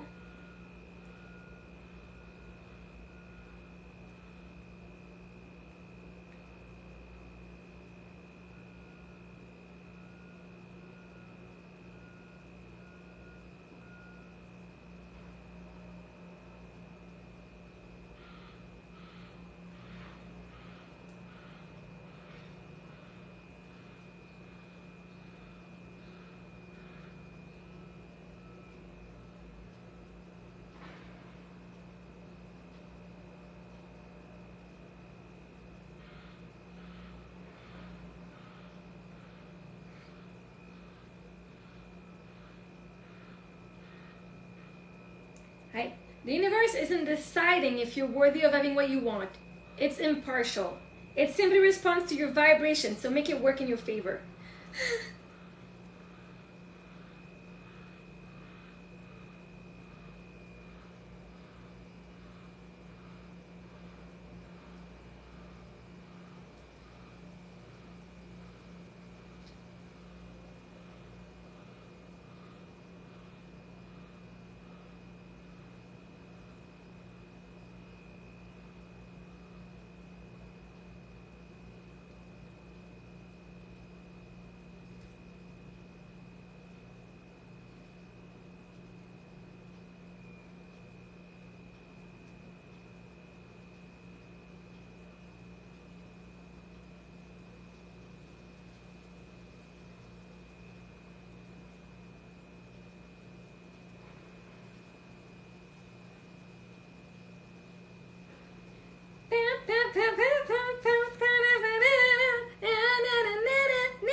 So I'm using the app here. It's called Sweatcoin. Hey, by the way, today and tomorrow is Prime Day. So yeah, go get some stuff on Amazon Prime. Use my link, the link in my bio.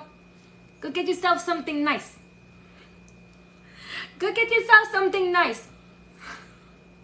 At a good price too. Everything is cheap today. But don't forget to use the link in my bio so I can make money too.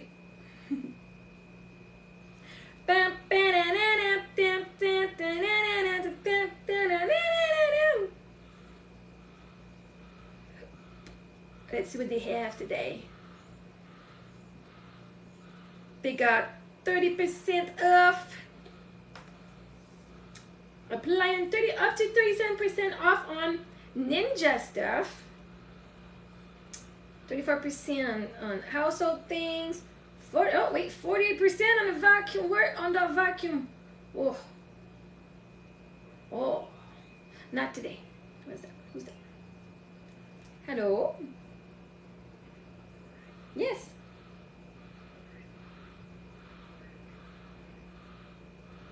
Yes, for sure.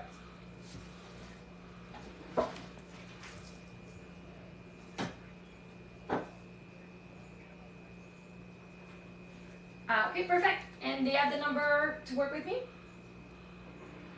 Perfect, thank you. Bye.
Anyway, I'm about to get a call, I guess. So I'm gonna let you guys go, and I'll be back tomorrow. So don't forget to go and shop on Amazon. Amazon Prime is today and tomorrow. They have Amazon Prime Day. Great deals. The link is in my bio, first link or second link. And it says Amazon Store. Go right there. And it'll be a pleasure to receive the commission from your sales. Buy whatever you want. Spoil yourself. You deserve it. It's an amazing day. Go and spoil yourself for this summer. And have fun out there on that link. If you want some one-on-one coaching, feel free to book there too. My schedule is starting to get busy with acting. It's so cool. It's so cool. Anyway, so guys, have an amazing day, and I'll talk to you later. Bye.